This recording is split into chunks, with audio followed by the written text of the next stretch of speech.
management team. Now, what did the Vice President talk about? A number of things, but many people wanted to know what his views were on the e-levy that was conspicuously missing. He tried to explain why we have so much debt. He also sought to explain why the cedi had run away on the forex market, and as well as what the digitalization agenda is achieving on the economic front. First, let's hear him talk about why we have so much debt.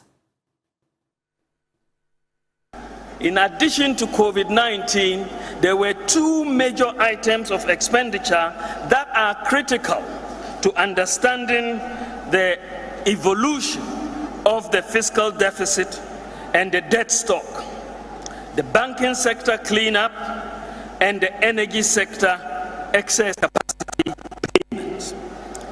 The data shows that the three items, when you look at COVID expenditure, the banking sector cleanup, and the excess capacity payments, amounted to 50.1 billion Ghana cedis. That is the equivalent of some $7 billion for just these three items: excess capacity payments, banking sector cleanup, and the COVID expenditures were financed from borrowing. And the Ministry of Finance estimates that the interest payments on this borrowing for these three items alone amounted to 8.5 billion Ghana cedis. 8.5 billion Ghana cedis. And this is about 23% of Ghana's annual interest payments of about 37 billion Ghana cedis. So to put this expenditure of 50.1 billion and interest costs of 8.5 billion in perspective, it is important to juxtapose this expenditure against the total expenditure or releases on some of our key flagship projects, including free SHS, one district, one factory, planting for food and jobs, the development authorities, the Ghana Card, Zongo Development Fund, NAPCO, teacher training allowances, and nursing training allowances. The expenditure, in fact, on these three items amounted to more than 3 times the expenditure on the flagship programs in the table that you are seeing. In fact, the annual interest cost of the borrowing for the exceptional items would pay for double the annual cost of all these flagship programs. Of the 3 exceptional items, apart from renegotiating IPP agreements, it is important that the receiver for the financial institutions retrieve the assets of the institutions to defray a significant portion of the 25 billion Ghana cedi debt. Between 2019 and 2021, Ghana's debt to GDP increased by 17.6 percentage points of GDP. It should be noted, and it is important, that without the 50.1 billion for the exceptional items of the financial sector, the energy, and COVID, Ghana's debt to GDP would have been about 68% instead of the current 80% that it is. Because of COVID-19, the GDP growth was virtually zero in 2020. And that's the Vice President there explaining why we have so much debt. He tells us that we had to make extra expenditures to deal with COVID-19. He also mentions the banking sector cleanup, which has also cost us 21 billion. And the other bit is payment for excess energy capacity. That's something we'll be delving into. He claims that we've paid $1 billion a year. Well, that has been disputed by some leading members of the NDC in Parliament. So we'll bring you a bit more discussion on that. But I think one of the criticisms of the Vice President has been the deteriorating performance of the Ghana cedi. Now, before the NPP came into office, one of the most famous quotes he made was that if the fundamentals are weak, the cedi will expose you, or the exchange rate will expose you. So many wanted to know what's his explanation for the almost 35% deterioration in the performance of the cedi over the last 6 months. Here's his thoughts.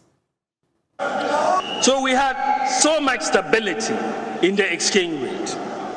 But in the first quarter of this year, 2022, we have seen the sharpest first quarter depreciation of the cedi since 2015. Data from the Bank of Ghana shows that at the end of March, the cedi had depreciated by 15.5%. So what explains this? The chaotic battle in Parliament over the budget and the passage of the budget. And this created uncertainty and signaled to the market that the government may not be able to get most of its programs passed in a tightly balanced Parliament. This further reinforced the lack of confidence by investors in the budget. The assessment of the market that the government will have difficulty in getting its programs through Parliament. To add to this negative market sentiment, there was a sovereign credit ratings downgrade by Fitch and Moody's. This downgrade resulted in an unwillingness of foreign investors to roll over their holdings of our domestic debt, and they demanded foreign exchange to repatriate their investments. The lack of access to the sovereign bond market by emerging markets globally, and Ghana's announcement that it would not issue a sovereign bond in 2022 also worried investors about the adequacy of our foreign exchange reserves going forward. Then in February, we had the conflict between Russia and Ukraine, which started in February, at the same time that we've started seeing this significant depreciation. And the associated increase in crude oil prices and overall cost of living globally resulted in a higher demand for US dollars by foreign investors, oil importers, as well as other importers on the local foreign exchange market. There was also speculative demand for US dollars as panic set in. The combination of these factors resulted in a sharp depreciation of the cedi in the first quarter.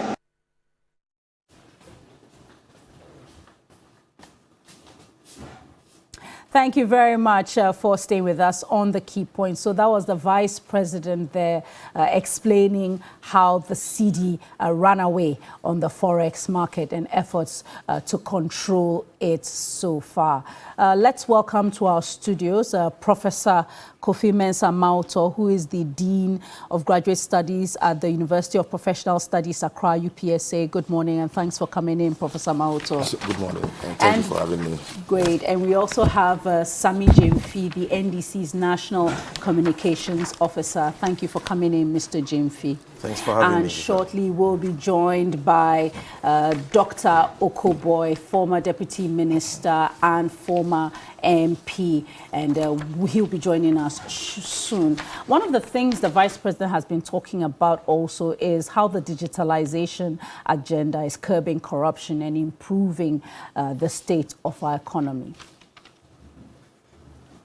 You should be able to apply for and obtain any government service online through the Ghana.gov platform.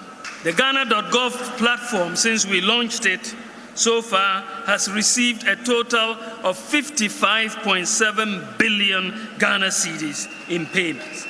And it is quite likely that if these payments, or many of these payments, were to have been made through cash, quite a bit may have ended up in private pockets.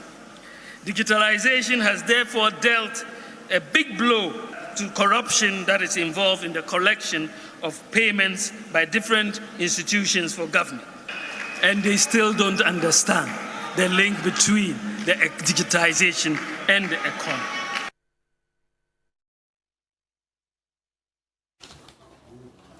All right, so that's the Vice President there, excerpts of his much anticipated lecture last weekend. Dr. Okoboy has joined us on set. Thanks very much, sir, for coming in. So I'll start with you, Professor Mauto.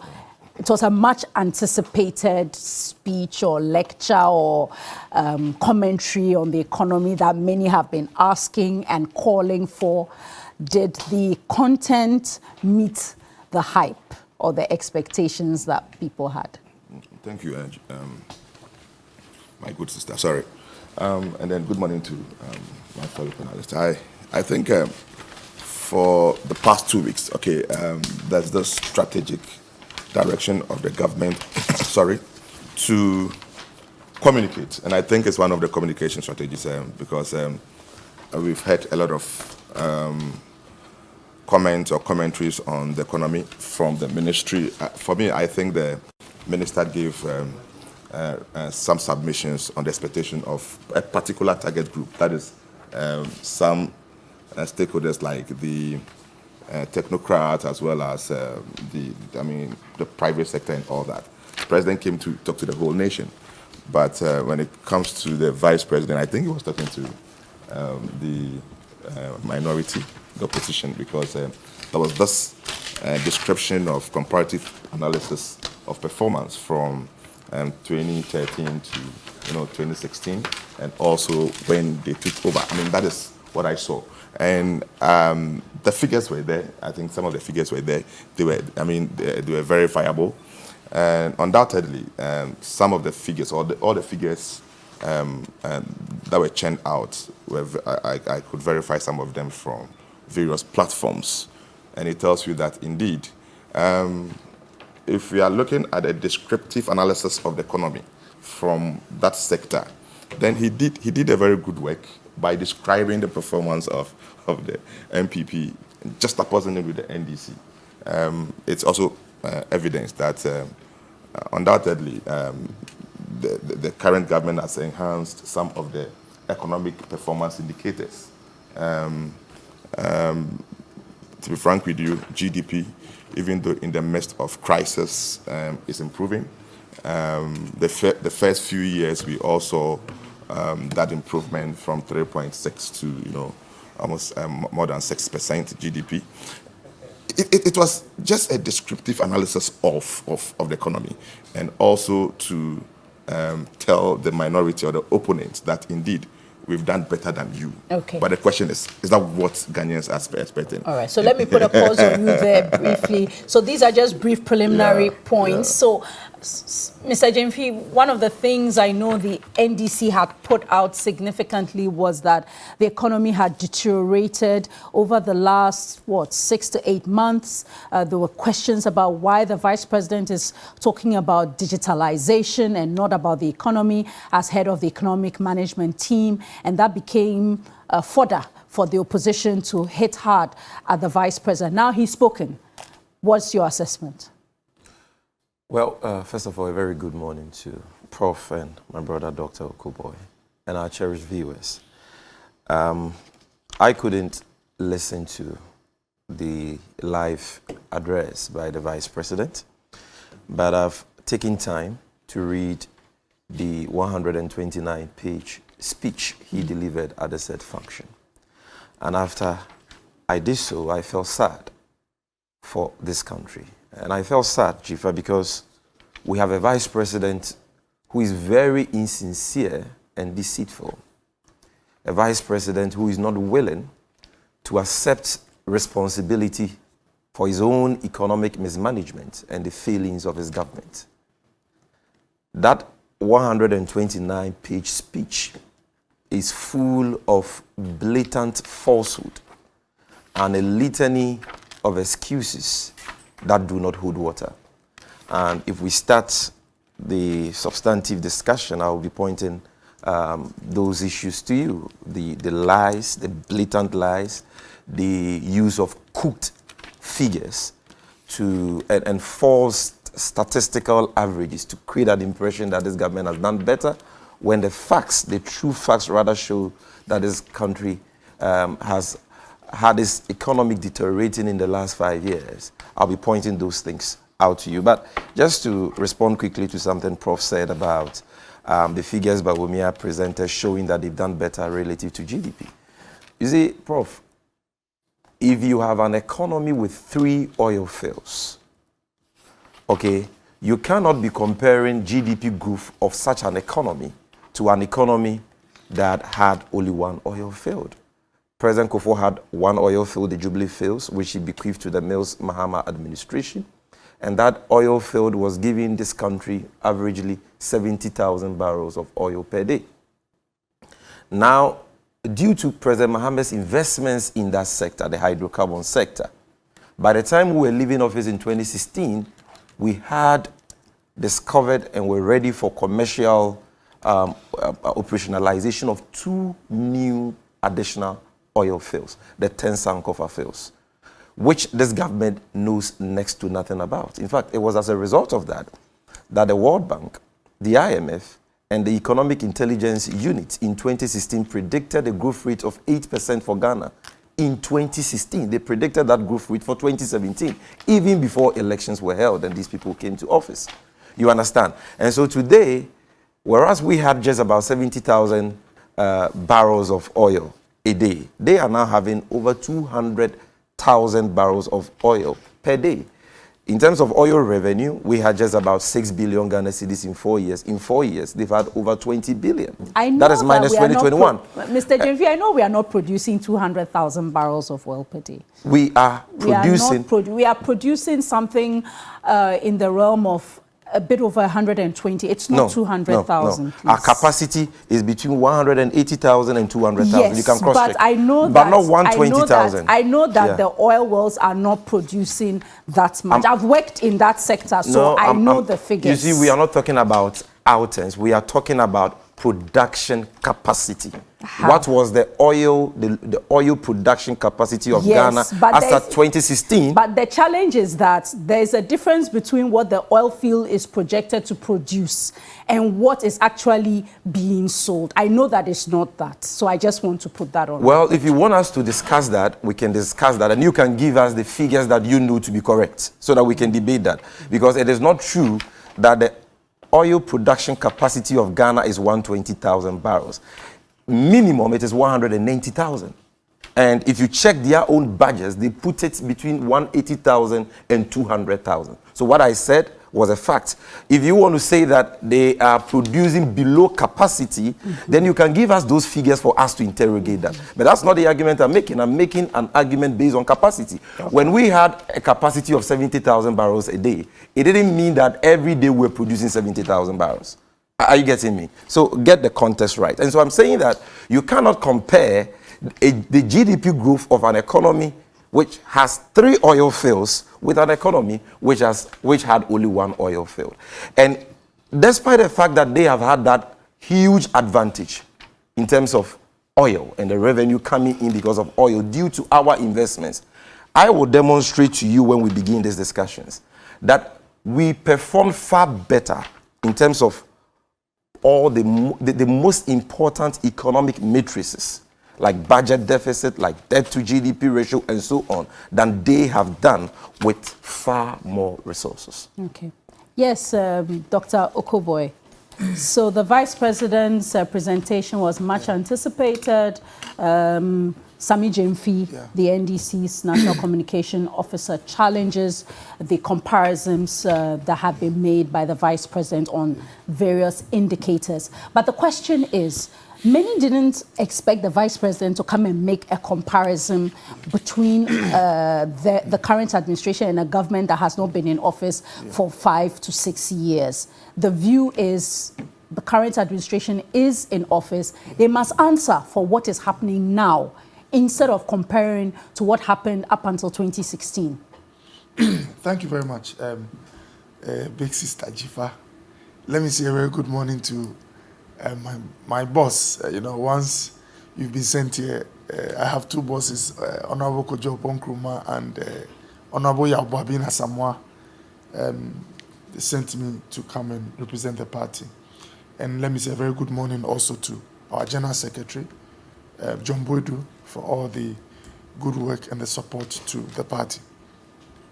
Jiva, You know, I'm happy that in this country there is so much faith in Dr. Mahmoud Bawumia, such that when there are challenges with the economy, the average man on the street says that we want to hear from him. That is an indication that there's a lot of confidence. And hours before he spoke, the whole Ghana, when you go on Twitter, social media, everybody wanted to listen to him. And that is a very good sign for a leader and a politician.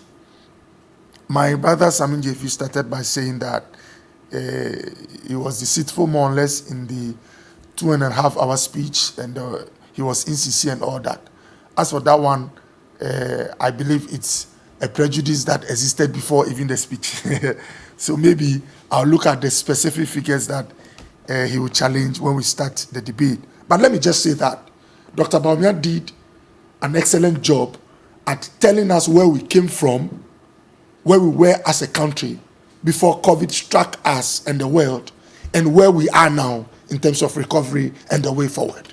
And Jifa, just a quick preview, just 30 seconds of the Ghana we had when JM was in charge. It was a Ghana that had lending rates, and I'm happy Doctor is here. Lending rates were on the roof. Some banks were giving commercially at 30%. Inflation was about 15%. The Ghana that JM gave us, growth had shrunk from about 14% in 2012 all the way to about 3.5% of GDP. The Ghana we had a fiscal deficit that was about 9.3% of GDP. These are signs and indicators you use to look at the health of the economy. In fact, the Ghana we had run to the IMF for credibility, policy credibility, because they were not disciplined fiscally. That is the Ghana we had under JM and his children, Sami and the rest. What happened in 2017, Jifa? In 2017, within a year, growth doubled to about 7% of GDP. And by the way, growth tells you averagely the activities that are happening within the economy. And when you hear that growth has gone up, there's a positive growth, it translates into wealth creation and opportunities.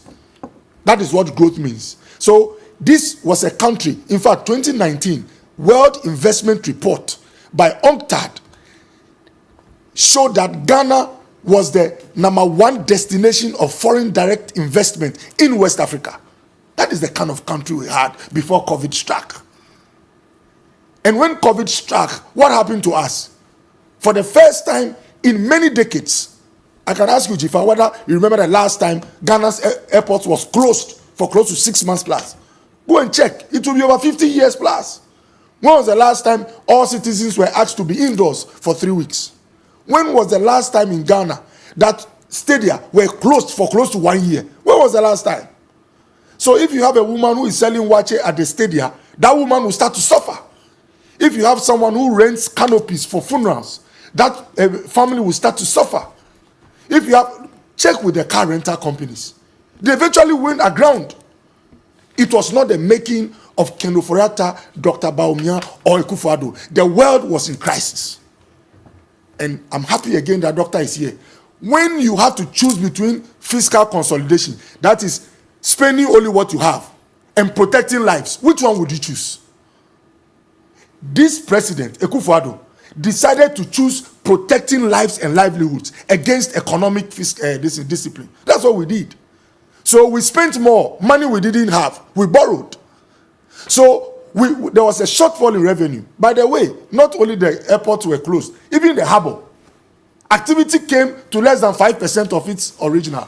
So Jifa, Dr. Bawumia reminded us that Ghana was on a stable path to progress until we were all hit with a crisis. And he didn't stop there. Then he came to recovery. The last quarter of 2020, growth in Ghana was 0.4%. Last quarter, 2021, 0.4. 2021, it has bounced to 5%. What I'm happy about, he also told us the good news. The good news is that we are recovering. Now, the 5% tells you that Alisa Hotel, those guys who are home because of COVID, now they are back to the hotel, they are working. The visitors who stayed away from Ghana because the airports were closed are now coming in. Activity is picking up. That woman is now selling a wache at the stadium. Life was hard.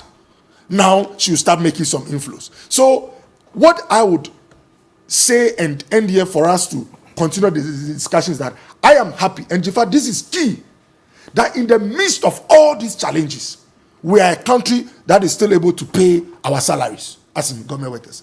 I am happy that we are able to pay the independent power producers to keep our lights on. Jifa, your generator is not on. Power is coming from the state still. I am happy that kids are still going to school with the budget being funded by the state. I mean the free SHS. It's not a small budget. It was not paid for previously by the Mama government. We instituted it.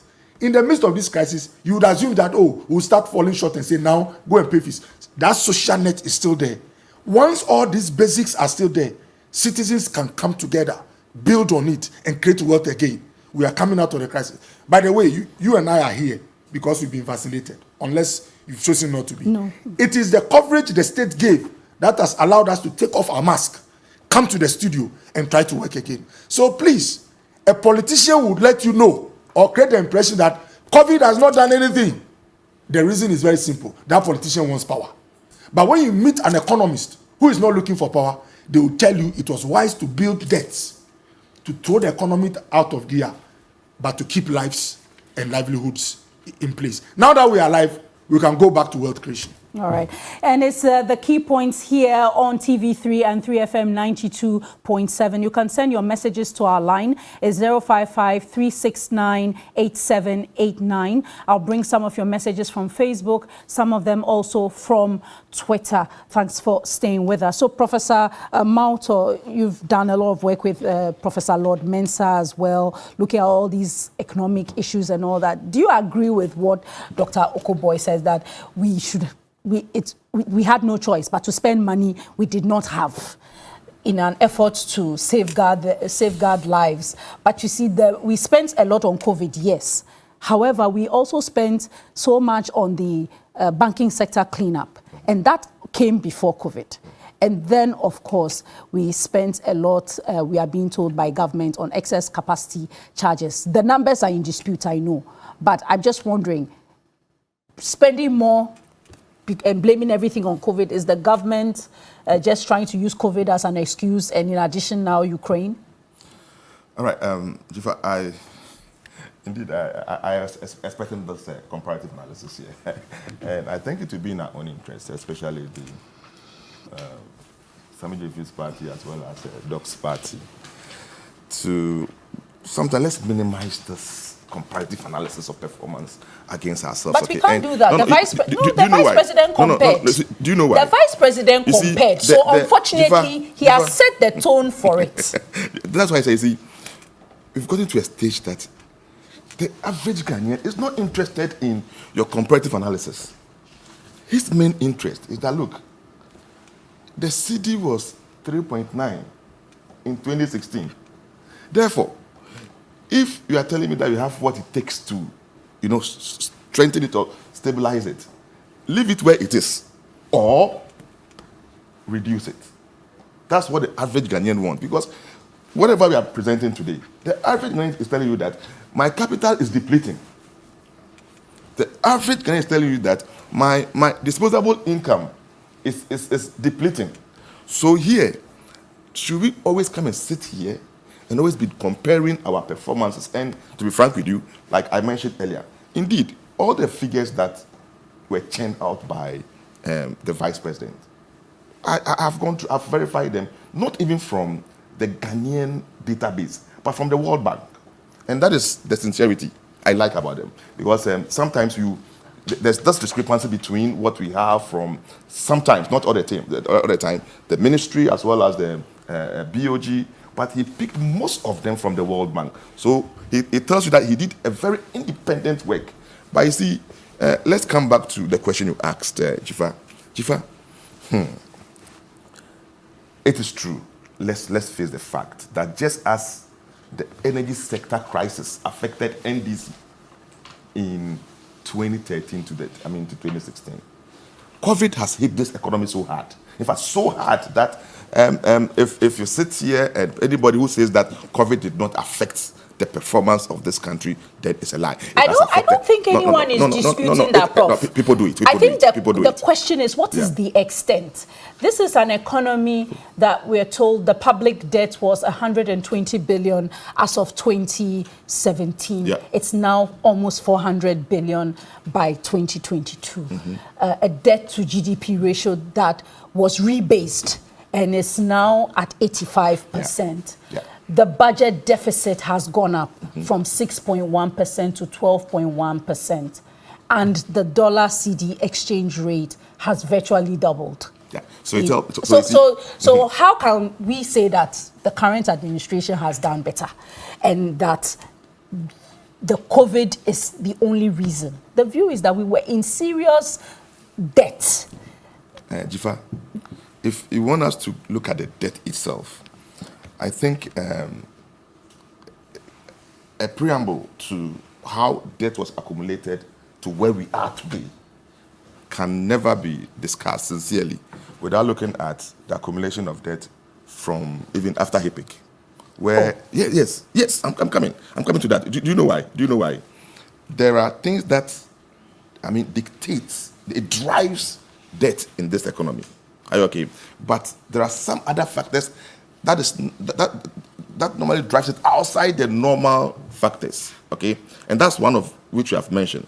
The COVID wasn't it wasn't one of the factors that drives debt in this country. Look, for both parties, okay, what normally drives debt before COVID was the normal accumulation of budget deficits, okay? So they prepare their budget deficit and they have to borrow against it and then finance their projects. That was, it's a ritual, it's a perennial, ritual performed by both parties all along.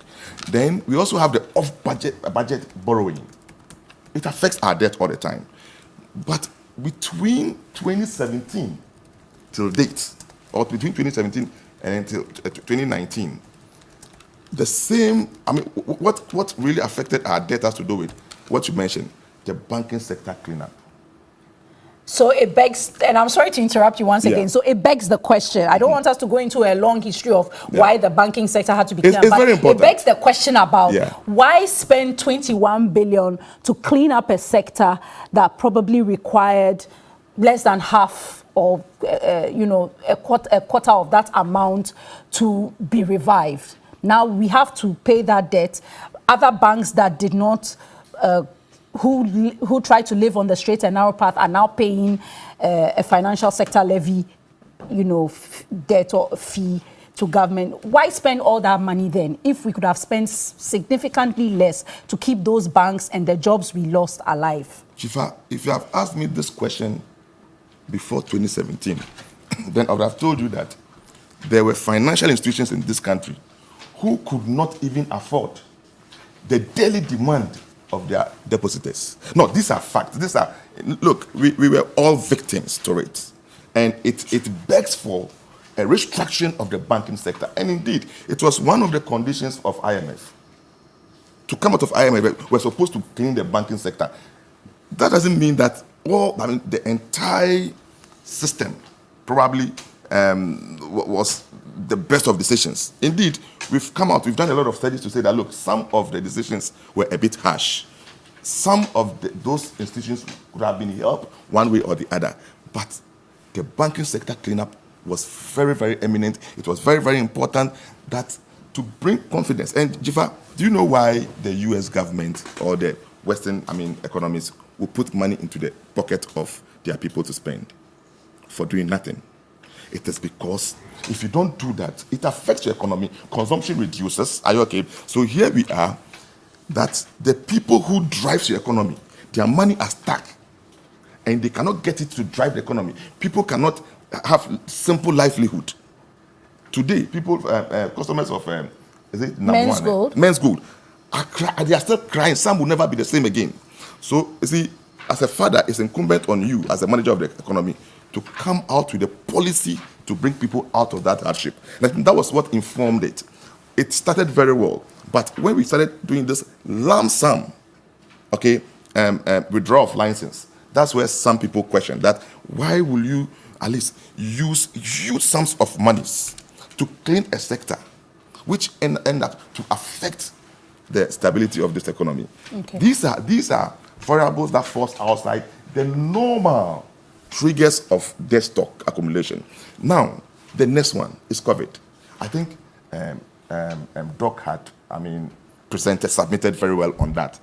Indeed, COVID rendered virtually most industries redundant, including even the educational sector. That preschool, the public preschools and then basic schools have to virtually sit in the house for almost 1 year. But you see, once again, there were costs that would have been incurred for COVID. So the argument that COVID did not really affect the economy is not true. It's really affected the economy.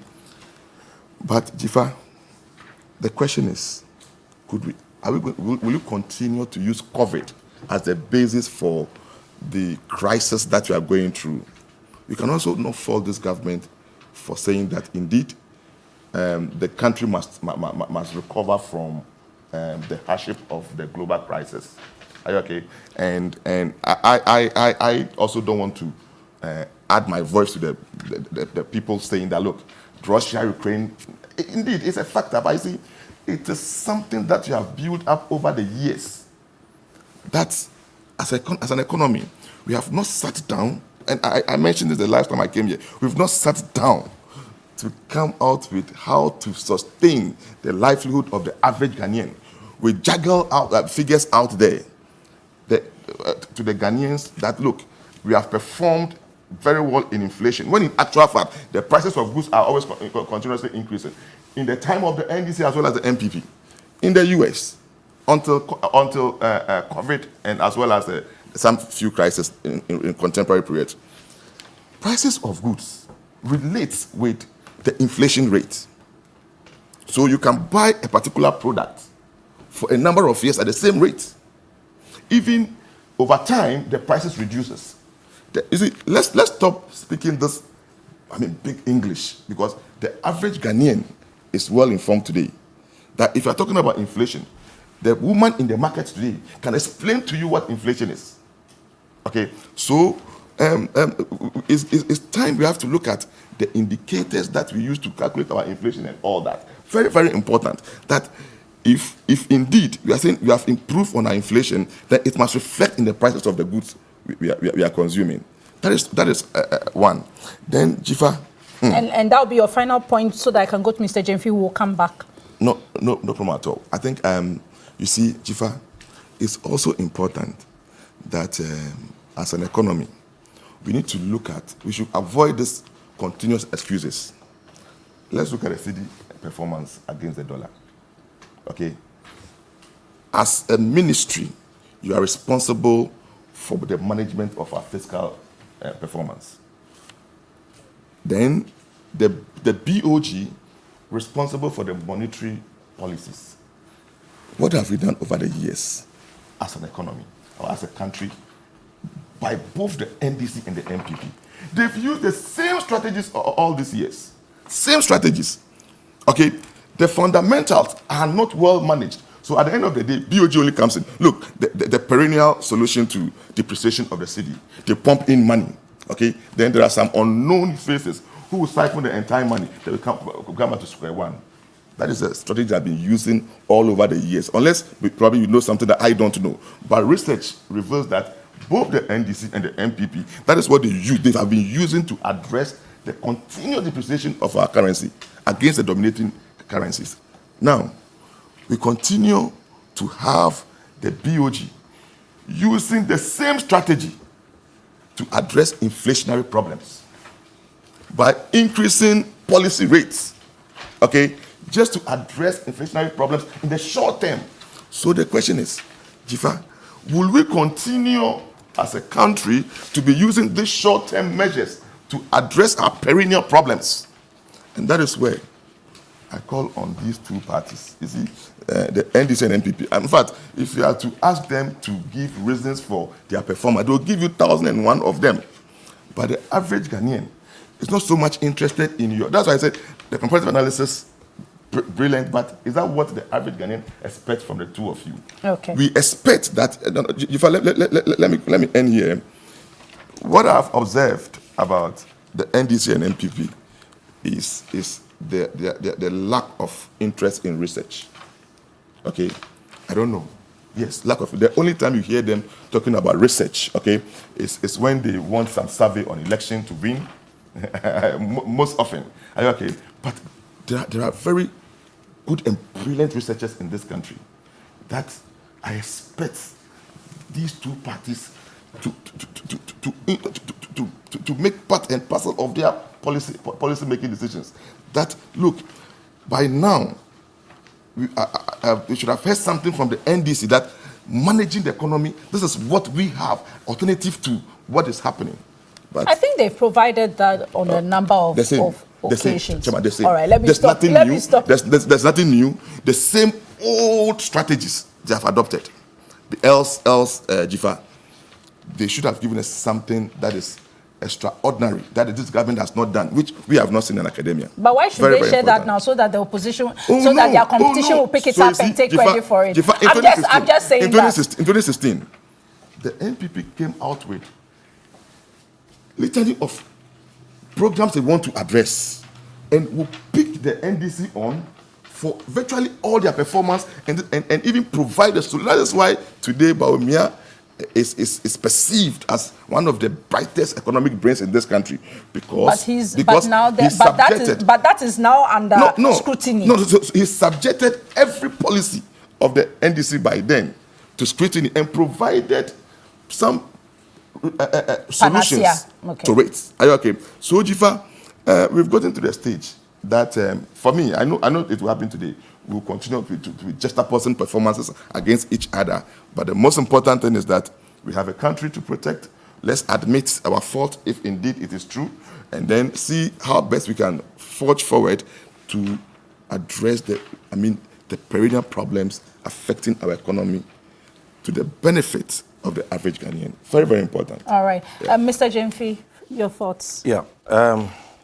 First of all, I've said that the 129-page speech that Dr. Bawumia presented at that so-called lecture was full of blatant falsehood and laughable excuses.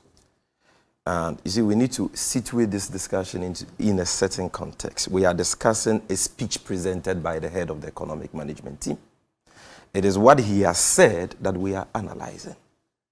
And so if he engaged in an analysis of comparisons, we will have to analyze and fact-check those comparisons.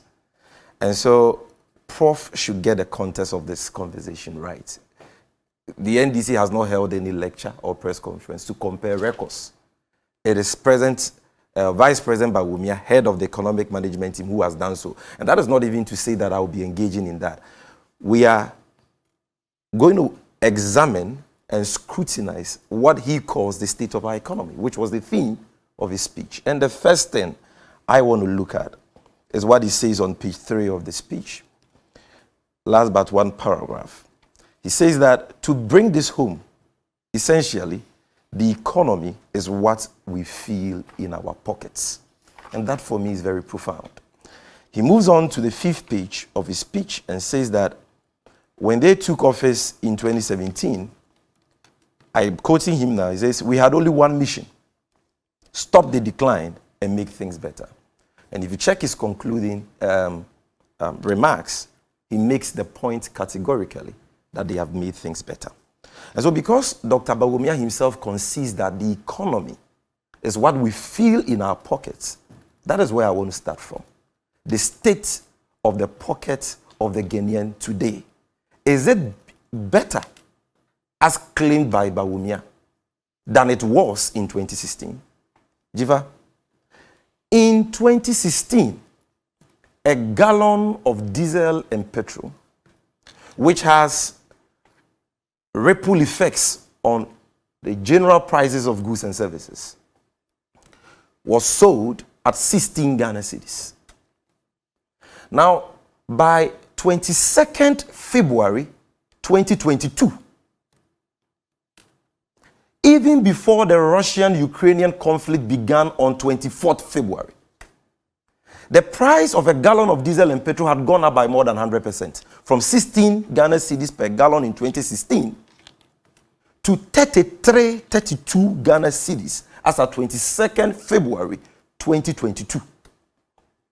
Currently, a gallon of diesel and petrol is selling at about 45 Ghana cedis.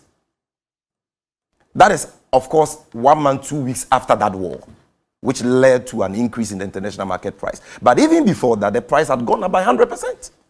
And that had a negative cascading effect on the prices of general goods and services.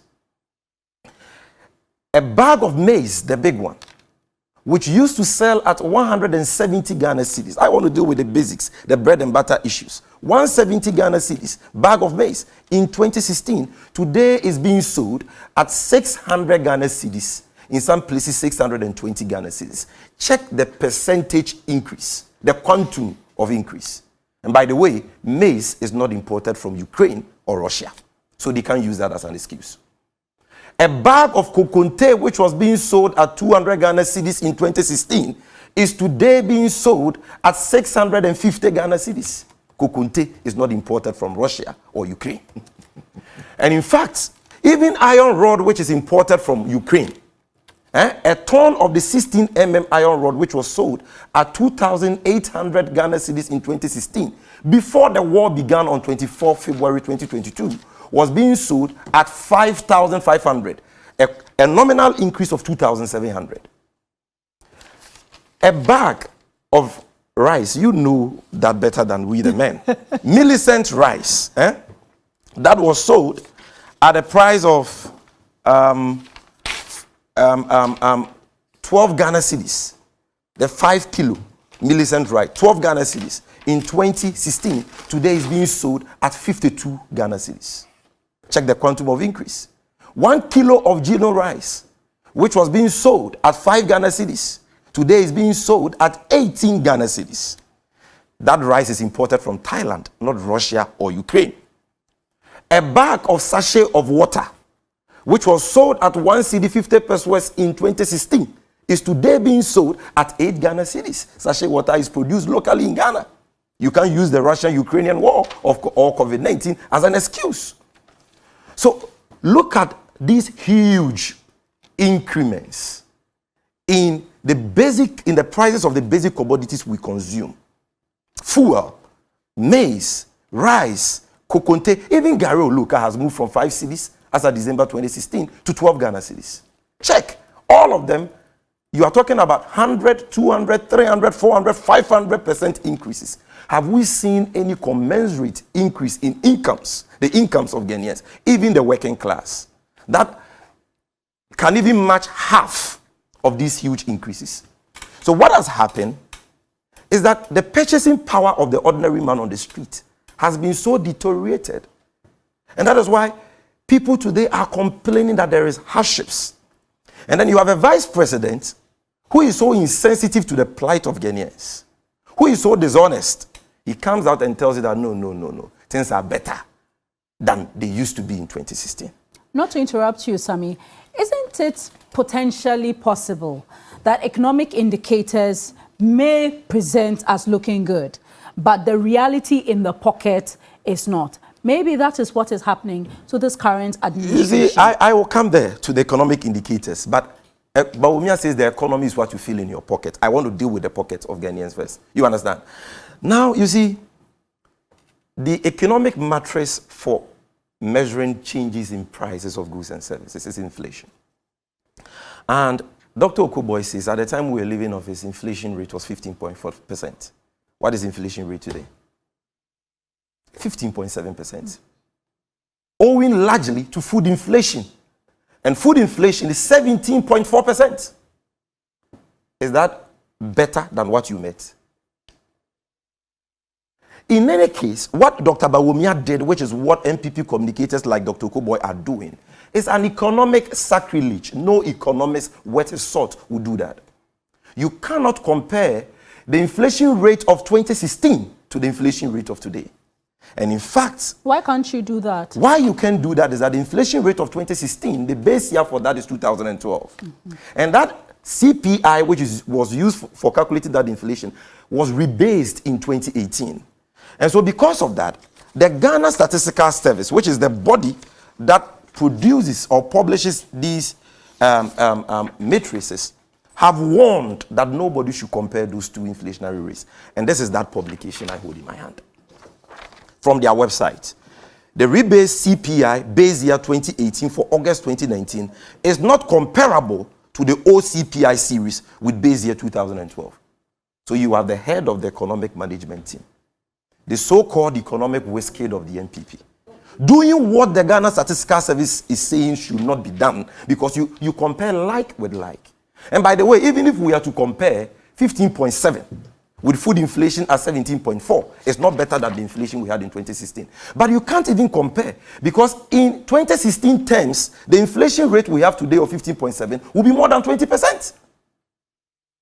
And so how can you say that the economy is what we feel in our pockets? And in the face of these astronomical jumps, increases in prices, without any commensurate increases in disposable incomes of Ghanaians, which has led to excruciating hardships, you look at it in our face and you tell us that things are better. That is an insult. But he did. Second point. He did concede, though, that yes, he knows that times are challenging. He said times are hard, yes, but the situation now is better than it was. Yes. That is what I'm okay. Analyzing. So now, secondly, Jifa, he says that the employment situation in the country has improved, and that is why Professor Mauto should be cautious, okay, not to place his hard-earned reputation on the figures, the cooked figures churned out by Dr. Bawumia. No.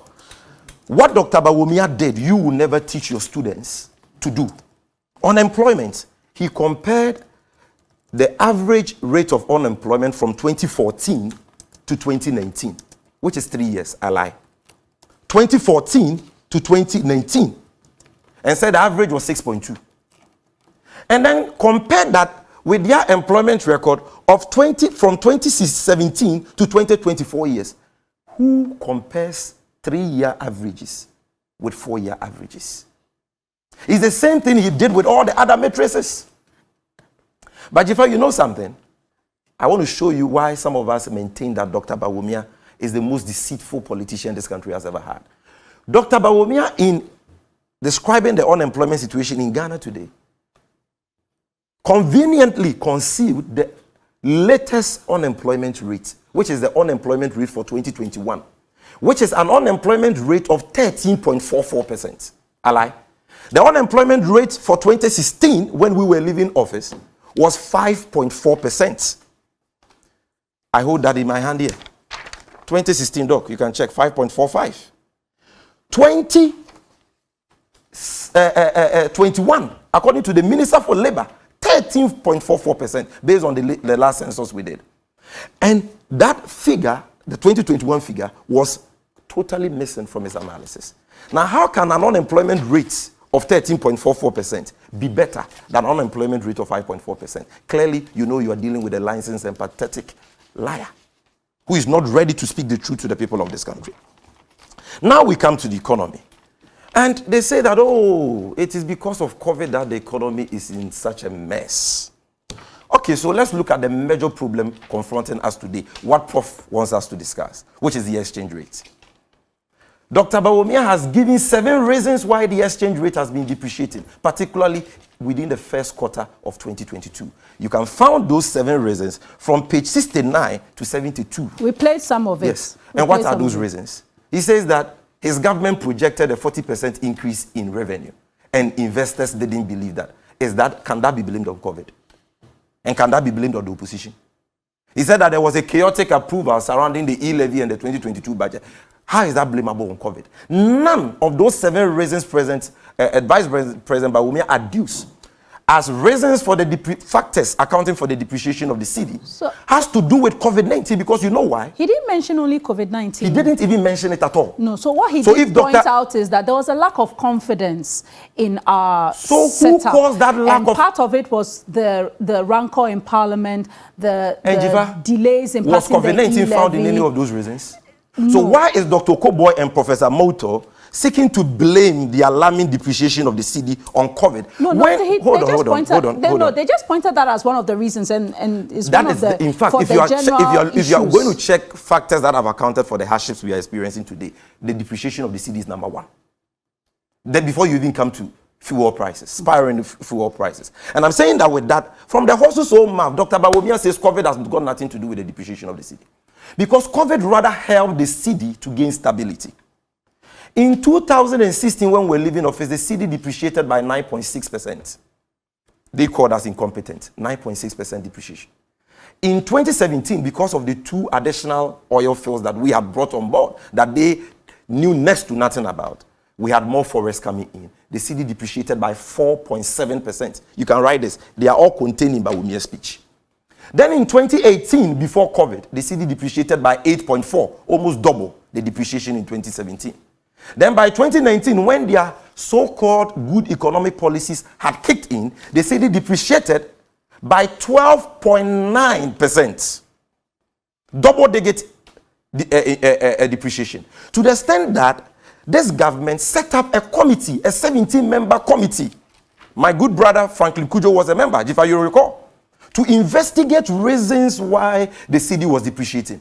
COVID had not been recorded because our first 2 cases of COVID was recorded on the 12th of March 2020. Yet in 2019, the cedi had so depreciated by 12.9% that you are set up an economy to investigate that. And you want to blame the depreciation of the cedi on COVID-19?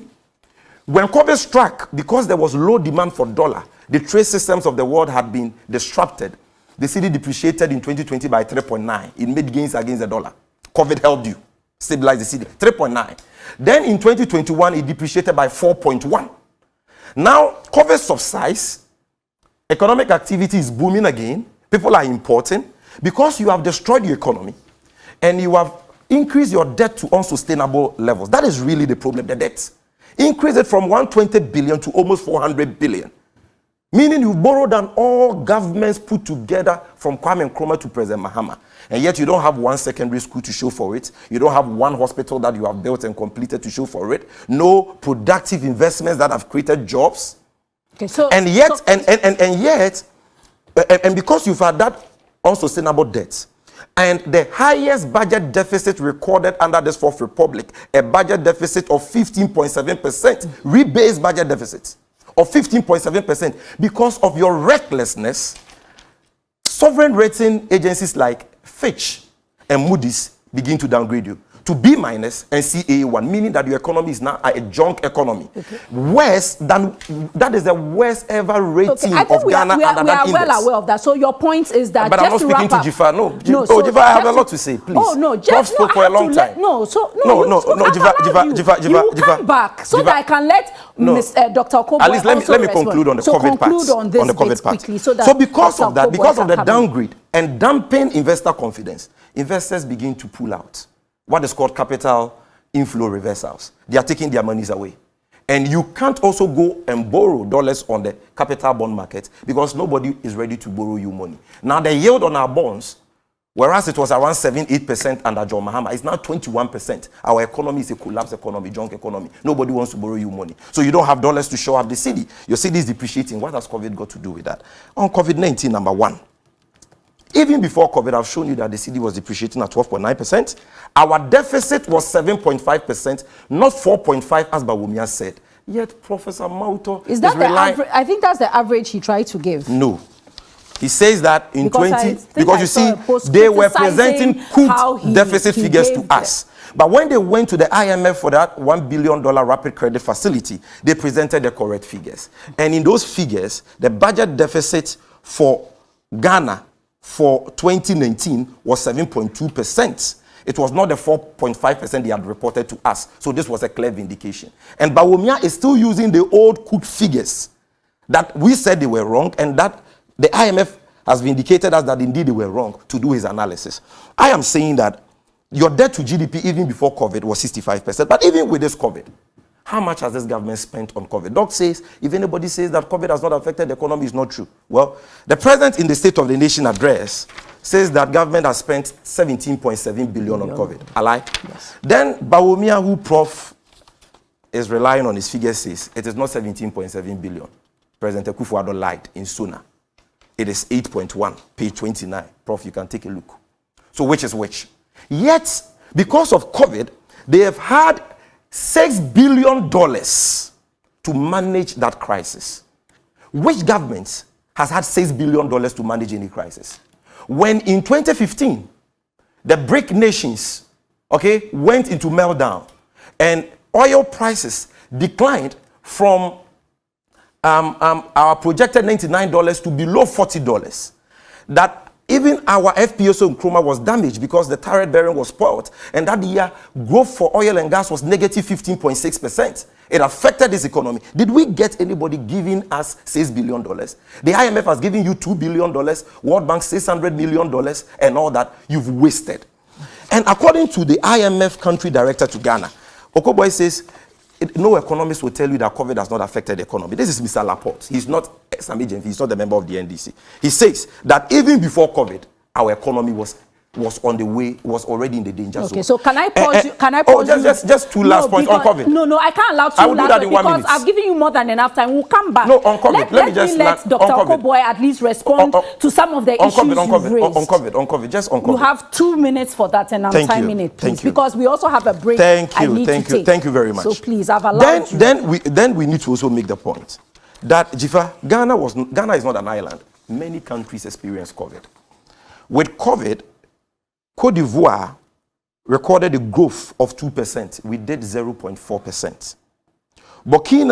Benin recorded a growth of 3.8%. We did 0.4%.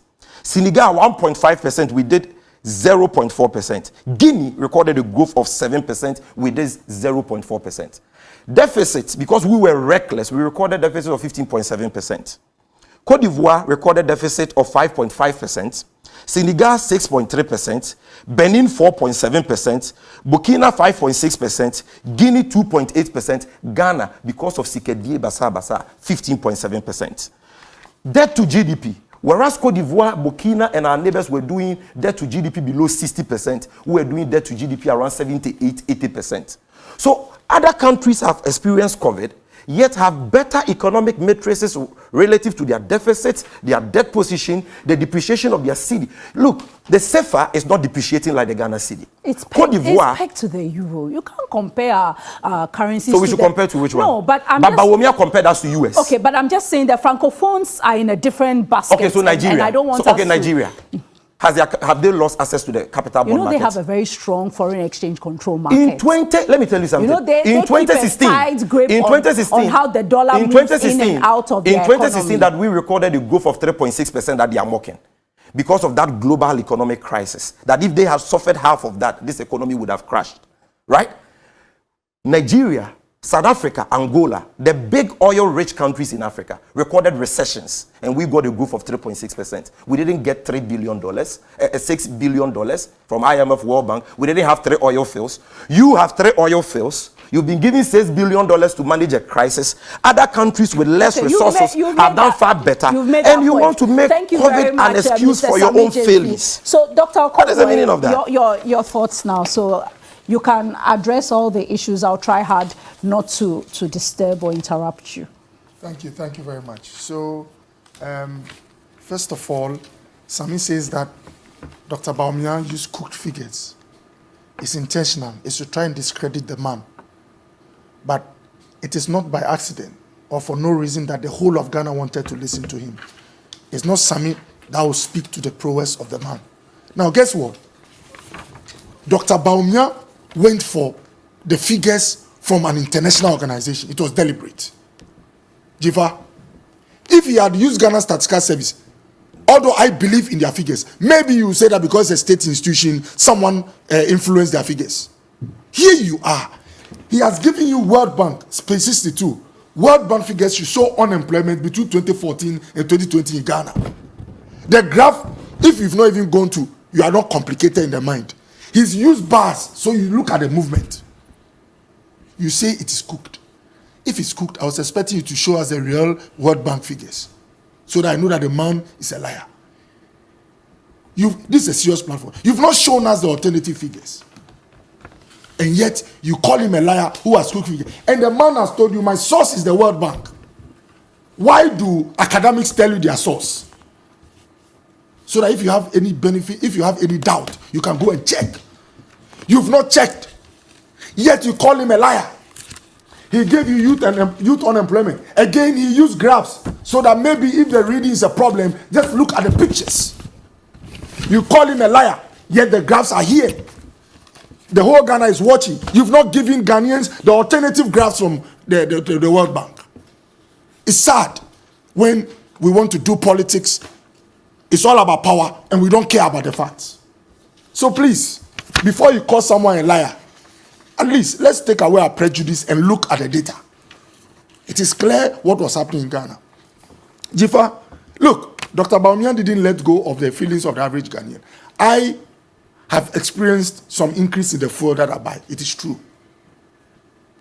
This is key to the prices that are going up. A politician who is only looking for power, Jifa, will tell you that, oh, all is because of their mismanagement. Yet, what is the average price of fuel just 6 months ago compared to now? If a barrel of oil on the international market has jumped by over 150%, what will happen to Ghana? You don't produce the oil. All the oil we import, they are finished products. So if the one selling the oil to you is selling it at $1 a gallon and now it's $2, will you come to Ghana and sell it at $1? Where do you get a difference from? Okay, but Dr. Okoboy, you and I know, and I think Jifa, Sami pointed, just a quick one, pointed, and it leads into your conversation. Yes. It's about the forex management. I'll come. Yeah, look. So because the forex or the cedi has run away against the dollar, we are experiencing these significantly. Jifa, products that we use, which are not from here, there are factors that affect the price.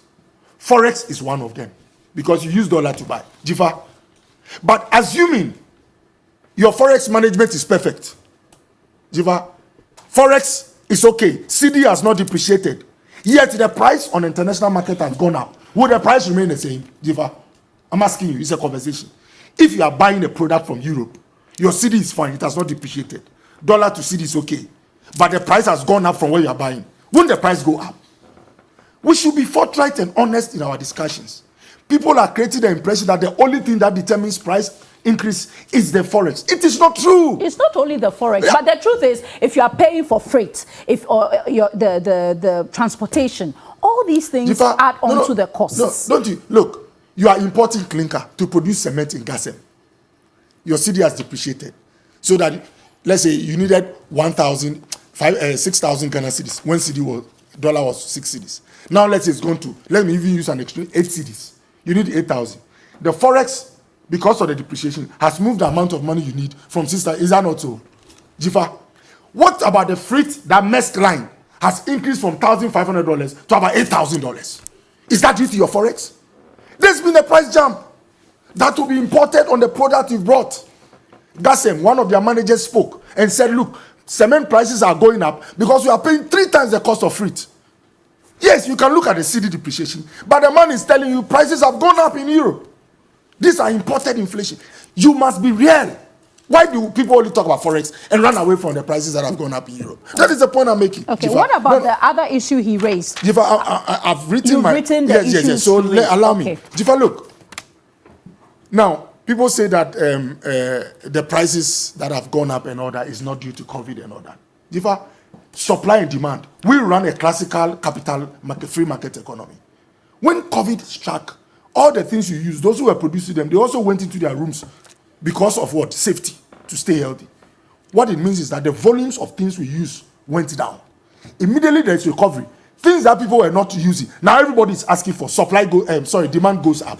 Anytime supply overwhelms demand, prices start to move and change.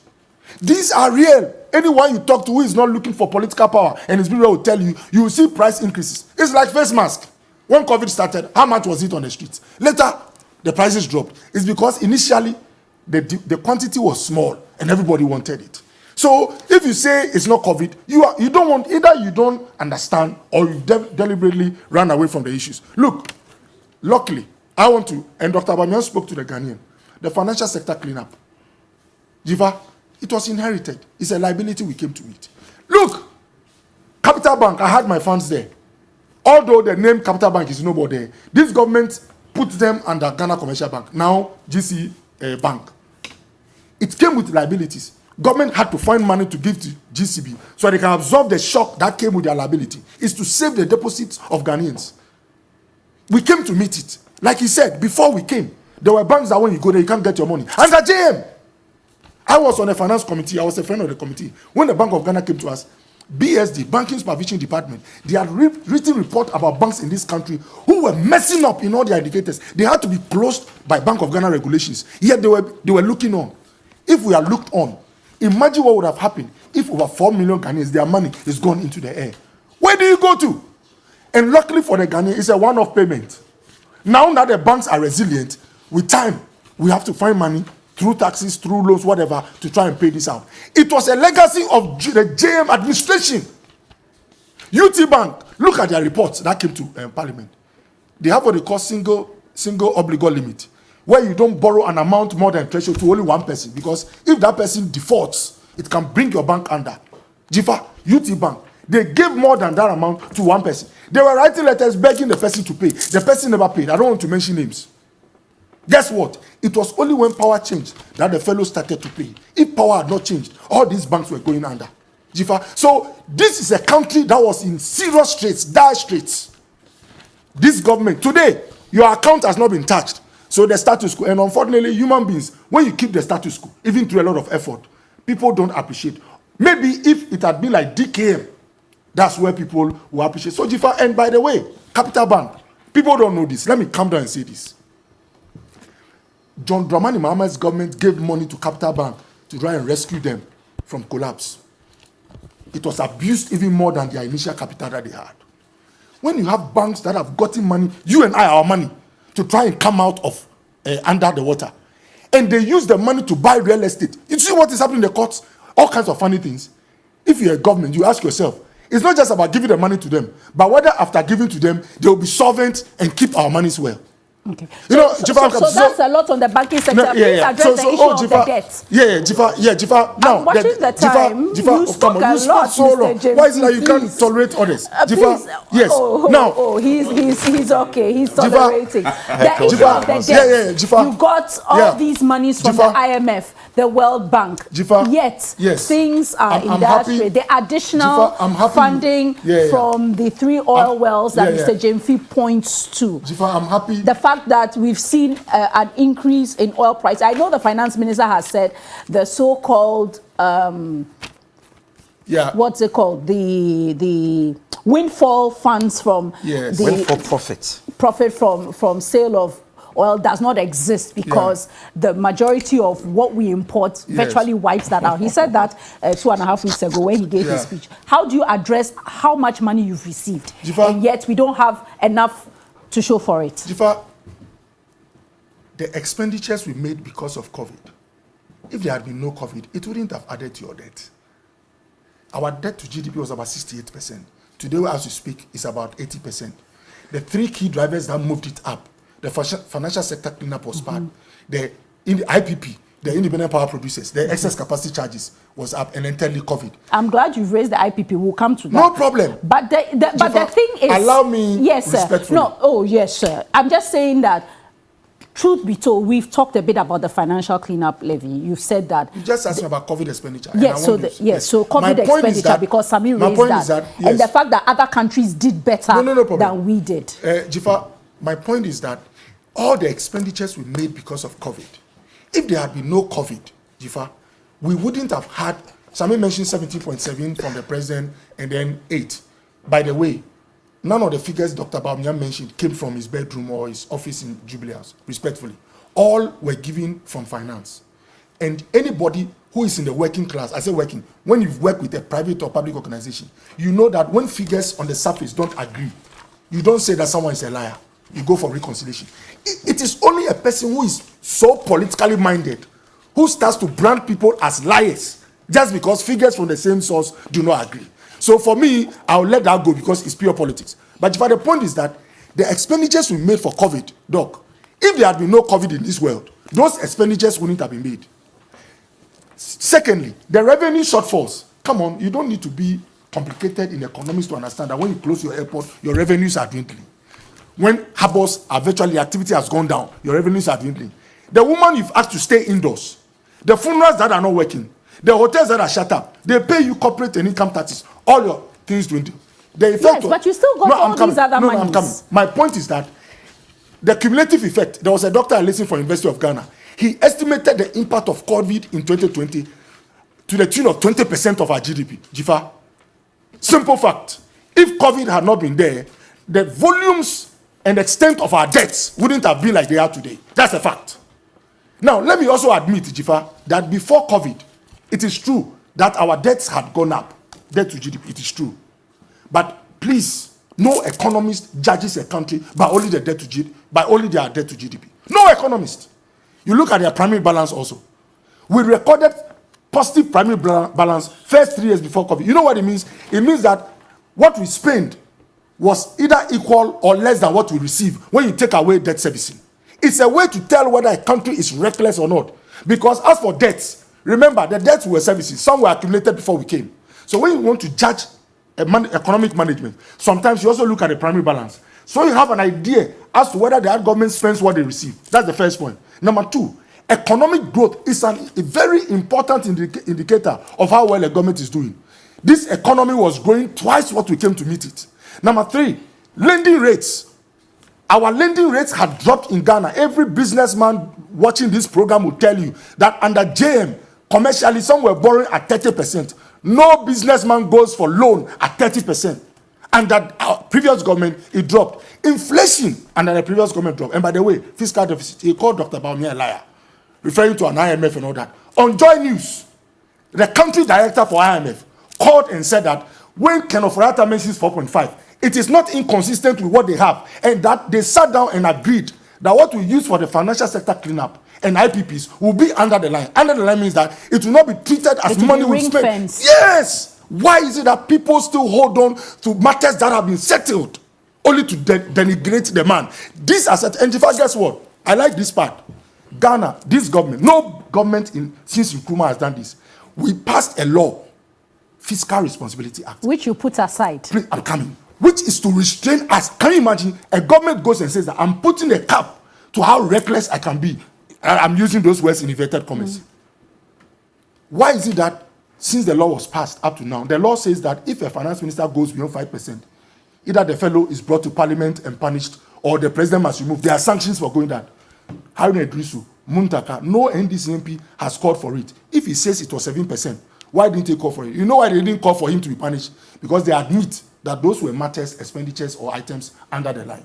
But for propaganda purposes, when his parliamentarians, when those who have the powers to supervise and to check, make government, are quiet and say they are okay, you sit here and say that Baumia is lying and that should have been 7%. The point I'm making is that, and guess what? You have just asked me, we set this aside. The economists, those who manage countries, both theoretically and empirically, have studied and know that when disaster strikes you, and you say, I am keeping to fiscal consolidation, I don't want to increase my deficit, I don't want to do it. You know what happens?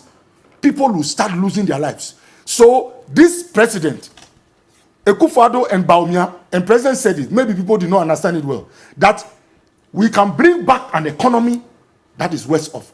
What you can't bring back is a Ghanaian who has lost their life. Okay. So I'm coming here. So when people say, why did you set it aside? The law itself, and guess what? The finance minister didn't sit at his office or his house to revert. He went back to the people's rep and said, now I have to activate a clause which says that I can, in quote, be reckless. I can spend money I don't have. So we are alive.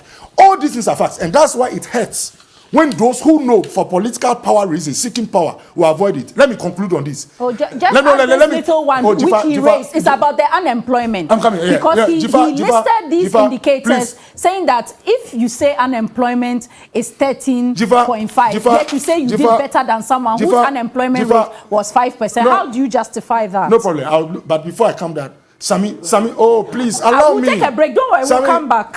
Sami said that rice comes from Thailand. Prices have gone up. Why is Baumia mentioning Ukraine? But if the rice that is coming from Thailand, with all due respect, it does not fly in the air or come on the road. It comes through by freight on the seas. If Maersk Line was charging you $1,500 for 20-footer container. A Maersk Line now, because of global supply chain, because their containers, they are not moving like the first, they are not at a full operational capacity. They are charging you more for the few that are on the waters. Is it the fact that prices of freight have gone up about 300-400% or not? This is a global fact. Call the harbor, call Maersk Line now that you want to import 20-footer. Look at the prices. Sami, but I understand to export, if you are exporting from Ghana, it's much cheaper. So why don't we export more so that we can reduce the deficit? Please, let's stay on the road. We should stay. Please, he mentioned rice from Thailand. Okay. And he's trying to make the case that how is COVID connected? And I'm telling you that companies, because they are not operating at full capacity and now starting, and demand is high, Maersk Line has increased their freight 3 times. So once the product is not from Ghana and must sit on the seas, you see a price build up. Number 2, he mentioned other products, water. You see, sometimes you have to go into details. Sachet water, the rubber. Do you know what is used to make the rubber? It's hydrocarbons. Check anybody who does plastics. I have a friend who is into plastics. If the price of the hydrocarbons increase, the factors of production have gone up. You will say it's not COVID. But because oil marketing companies, countries, COVID made them slow down production and they are now bringing up. Doc understands. Supply is not meeting demand. So anybody who is producing plastics and things will tell you the ingredients have gone up. So Jifa, if you try to leave COVID out, and by the way, it's funny, when you go to Nigeria, I've checked it. Almost every country, there's a debt build-up. Even their deficit has gone up. If not by our quantums, they've gone up by some extent. It's because they had to spend more money to save lives. We are still higher than Jifa, they are. And let me address this. Let me please. Jifa, I'm happy you mentioned Francophone. Not everybody understands. The Francophone economy, and Doc is here, you must understand the fundamentals. Their economy is not structured like a pure capital market like ours. So if you watch, all those who are in that Francophone block, their deficits normally are low. Price jumps because they are hooked. Even their reserves is that of France. Come on, people must appreciate this dynamic so that when you start comparing, you are careful. By the way, can I pause you now? No, Jifa, by the way. Please, I need to give Jifa, by the way, Jifa, in Nigeria, it's not even about price jumps. To get access to fuel, people are in queues. There are shortages. So power out. Their reserves are being affected. Their liquidity is affected. It's not like Ghana. We are doing, and when we come back, I'll show you the sub-Saharan average performance. Again, from, how do you call it? Look, this is 2014. This is Ghana versus sub-Saharan African performance. Guess what? Look, under what sector? This GDP growth. GDP average growth. Yes. Whether we are west of or not. Ghana, 2014, 2.9. Average sub-Saharan growth of 5.0. It means we're doing worse than our colleagues. 2015, 2.1 Ghana. Sub-Saharan Africa, 3.2. Let me come to, and 2016, guess what? Ghana did 3.4, Sub-Saharan Africa did 1.5. At least that year, we did better. 2017, Ghana did 8.1 under this government. Sub-Saharan was 3.0. Can you imagine? Twice. 2018, we did 6.2, 3.3. Then 2019, let me come to COVID years. We did 6.5, average 3.1. Guess what? COVID year 2020. Ghana did 0.4, average sub-Saharan, negative 1.7. Source, Bank of Ghana. Show the data source. And we'll compare. All right, thank you very much, Dr. Okoboy. And we'll come back. It looks like this is the only topic we'll be doing for this show for today. We won't be able to most likely treat the MP's absenteeism issue. But let me read some of your messages that have come through because that's also important.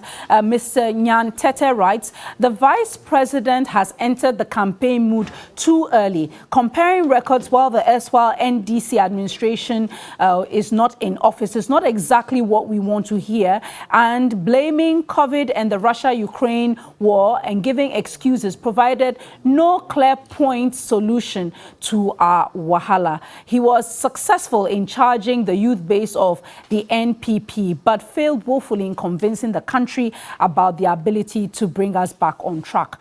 This one from Sami Ejay. Personally, it would have been better if the Vice President had not delivered the lecture because of all the controversy that's now emerging. This one from Papa J Jr. The government has blamed their abysmal performance of the CD and the economy on so many things. This one from Suleiman in Kintampo. Sami Jemfi is speaking the voice of the ordinary man on the street. This one from there's no name. It says, Jifa, please tell Professor Mauto that the economy of Ghana collapsed months prior to the 2020 election because of our spending. Azure from Kumasi Metropolis, we as Ghanaians want reality on the ground, not just figures. Isaka Salisu from Brownhafo writes, China's GDP in 2021 reached 17.7 trillion, showing an increase of about $3 trillion compared to 2020.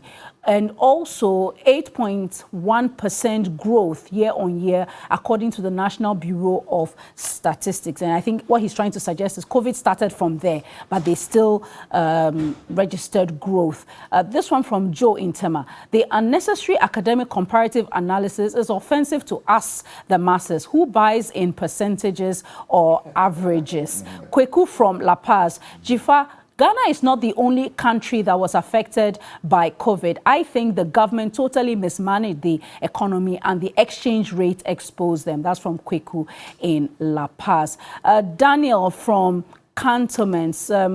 Dr. Okoboy needs to be told that people wanted to hear Dr. Bawumia speak, not necessarily because they have confidence in him, but because they wanted answers to what was deemed the economic mess the country is in, considering that he spoke a lot of economic prescriptions prior to the 2017 coming into office of the NPP. In short, we wanted him to tell us why he could not use his own prescriptions to build a strong economy. And this one from Sugar Kofi from Ejiso. How can COVID-19 affect Ghana more than our neighbors, Togo, Ivory Coast? Well, we've tried to explain that the Francophone countries, their situation is slightly different from those of us in the Anglophone environment in sub-Saharan Africa. But he goes on to say, nonetheless, Jifa, things are really tough. Those were some of your messages. Thank you very much. I'll bring some more. We'll take a break now. When we come back, we'll address what has become a controversial issue. That is the debt we are paying to the IPPs for what is deemed excess capacity, or is it idle capacity? We'll tell you the difference when we come back. Thank you very much for staying with us here on The Key Points. I'm Jifa Bampo, and I have with me in the studio Professor Mauto, who is the Dean of Graduate Studies at the University of Professional Studies, Accra, is to my left. Next to him is Sami Jemfi. He's a lawyer. He's also the National Communications Officer of the NDC. And next to him is former Deputy Minister of Health and former MP for Lejokuku, Dr. Okoboy, and we're still here on Key Points, and I guess we'll still be treating the economy for the rest of the show. Apologies that we'll not be able to bring you the topic on MP's absenteeism. So let me come to you, Professor Mauto. So you've heard what Dr. Okoboy has said, and he's indicated that certainly COVID is a major factor in all the issues that emerged. But I think the question still remains, government secured lots of funding, yet there's a view that we didn't manage those funds well. Your thoughts on that and any of the other issues you wish to address? All right, Jifa, let me admit that I am highly constrained to be led into the conversation of doing comparative analysis that Sami sought to probably ascribe my submission to. I started on a different note that, look, this is what the Vice President did. And for me, where we are now, the average Ghanaian want hope. And comparing performances, I mentioned that this were my submissions, that this is not what we need now. Sami, you questioned my analysis that, look, why should the Vice President use averages to explain or analyze his position? Averages are part of comparison. That is why I don't want to, chart that path. It's not something I want to do now. And that's what both parties have been doing all this while. They are part of comparative analysis. You have to strike averages. And indeed, you showed me a document on unemployment. You mentioned over 13% unemployment. But the document you showed me, there was no 13.5% on it. It indicated performances of unemployment rate from a certain date to 2020. Okay, so that is why I will not use that particular figure when indeed the data you showed me ended in 2020. But the 17% were picked from other platforms, like the Bloomberg and other platforms which you used. So as an academic, I'm very careful about the figures I will use. And the figures you showed me, if you are to strike averages, even just suppose 3 years to 3 years, are you okay? And their performance is better than another one. And that's why I said, let's not go into that tangent. Let's not, chat that part. Okay, but so do you are, get a sense that the vice president gave us solutions? Because some of the things he said may not seem to point to solutions. He talked about restructuring the economy, which all administrations have talked about in an effort to maybe consume more locally, such that we don't spend forex, such that the CD is stronger. I'm just wondering, did you get a sense of solutions? Chifa, these have always been the rhetorics, submitted by all the parties. Chifa, I'm talking about the vice president. No, I'm coming. You see, tell me today. Given the records by both the NDC and the MPP, I'm speaking to Ghanaians. I'm not here to debate, but today Ghanaians are not interested in the English we juggle around figures, but they want a reflection in their pocket. Whether any of these two parties have really stabilized our currency. The currency is a major determinant of our livelihood because we depend so much on the dollar for virtually everything. Now, the average Ghanaian wants the two political parties to tell us to stop comparing failures. Exactly. Okay, so fair point. Professor Malto, I agree with you. But the point is, the vice president, fine, he came and compared. Yeah. But this is, if food inflation is at this high level, for instance, this is a government that is implementing a Planting for Food and Jobs initiative. Why should food inflation be so high? Thank you. So those are some of the issues that people or critics or observers, analysts are taking with the narrative presented by the vice president. So you see, Tifa, you are back to my submission again, that the Ghanaian is not interested in the figures we are churning out. The figures should reflect in their pocket. So here we are, that Ghanaians want you to propose a strategy that indeed, over the years, we all know that governments have relied on levies from importation. So the courage to reduce importation is a problem for our successive government. Because they know the truth, that if you really want to stabilize your currency, then you need to minimize, importation. And they've not been able to do it. So every now and then, you have our cedi depreciating against the dollar, which we all know. And please don't forget that the Ghanaian businessman depends on the dollar for virtually everything. Then the same fuel, which detects our economy, we've not yet gotten any energy alternative yet, apart from fuel. So a minute changes in fuel prices, are you okay, affects virtually every life in this country, which simply means that we expect the managers of the economy to stabilize the cedi, which reflect in the prices of fuel in this country. But we come here and we'll be telling you, during our era, we were able to achieve this feat. Okay, but you see, at the end of the day, sorry, Prof. I thought you would have allowed me to finish that point. To flow a bit. Okay. And I am very particular with policies, because good economies are managed with very sustainable policies. So, what policy will affect our currency against the dominating global currencies? A good FDI policy. So, those days, some few years ago, when we had a presidential debate in academia, we try as much as possible to ask the various presidential aspirants to give us their FDI policies. because it has so much impact on our livelihood. It has so much impact on our currency. Today, what are we saying? You attract all the investors into this country. Then at the end of the day, capital flies out of the country. And it's a major impact of the depreciation of the currency. It's a major impact. Capital outflows, capital flight from this country. What are they doing about it to solve it? This is what the Ghanaian want to hear.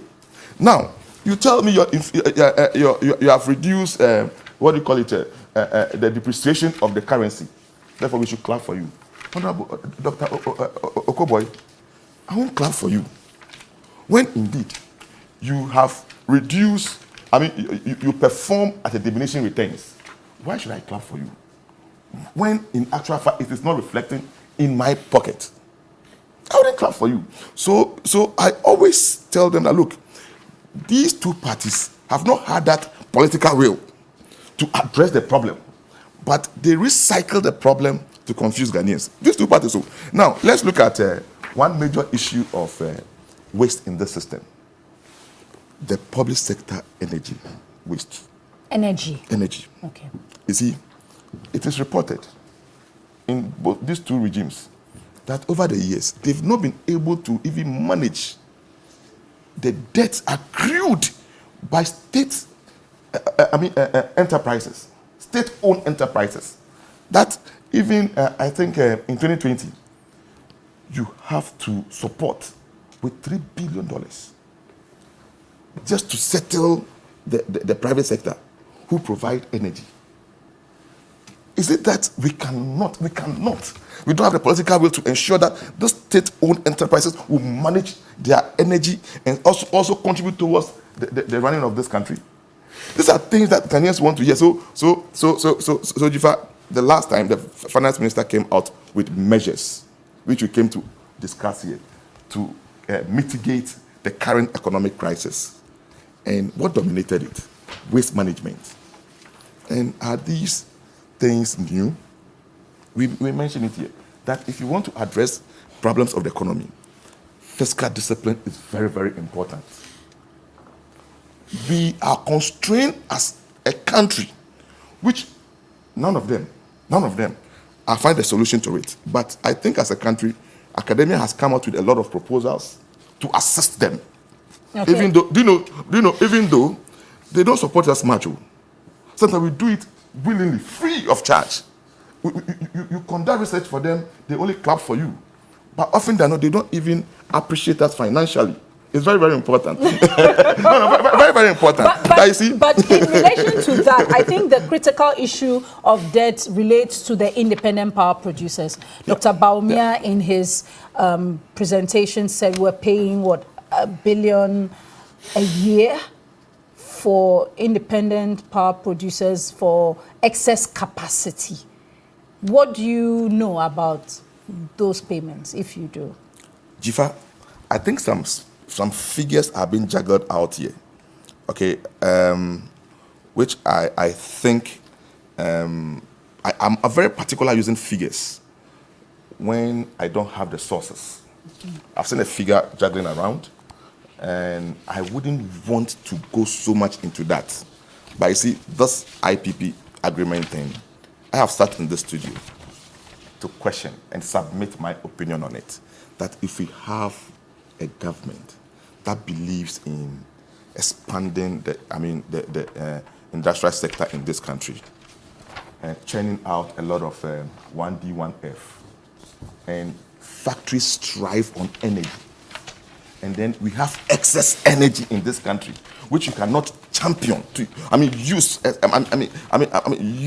to address the manufacturing sector gap, and we see it as excess. I question this as an individual. Okay, indeed, it has its own economic implications. That why should I pay for excess energy I don't need? But I question that excess. But the IPP provider he or she is a businessman. Yeah. You contracted them to provide 200 megawatts plant, and you are able to take only 100. Why should that IPP businessman absorb the 100 that you didn't take? You have to pay for it. A lot of these agreements are take or pay. So begs the question, about how we are channeling the additional capacity that we have or may not be using? I have read and listened to the opposition as to why they have to engage these IPPs in its excess, position. And I've also heard from the MPP position on that they were in excess and we cannot continue be paying for things we are not using. Then I tell you, the country will continue to develop in some years to come, even given, if you want to just juxtapose it with the plans that the MPP has churned out. Are you okay? So, what are we doing to use the excess capacity we have today in supporting our, manufacturing sector? These are simple questions. It's non-academic. That indeed, if you have excess, and some companies are crying for cost of energy, and what they need to do is to get support from the government to produce more. The support that they need is for them to compete with the foreign organizations because they have some level of stability and support from their government. So if we channel this excess energy to manufacturing companies in this country to produce, and even in the short run, if you are paying for it, and they are producing, it has a tendency of reducing the pressure on our currency. Most of our manufacturing companies cannot produce because of energy. Their capacity are limited because they don't have what it takes. So if the government even support them with this excess capacity, I don't think in the long term, the short term may be a little bit expensive, but in the long term, we should be thinking about helping our industries to grow. Now, Jifa. And that will be your wrap-up point. Jifa. I can see you enjoy the comparison by my brothers, you know. So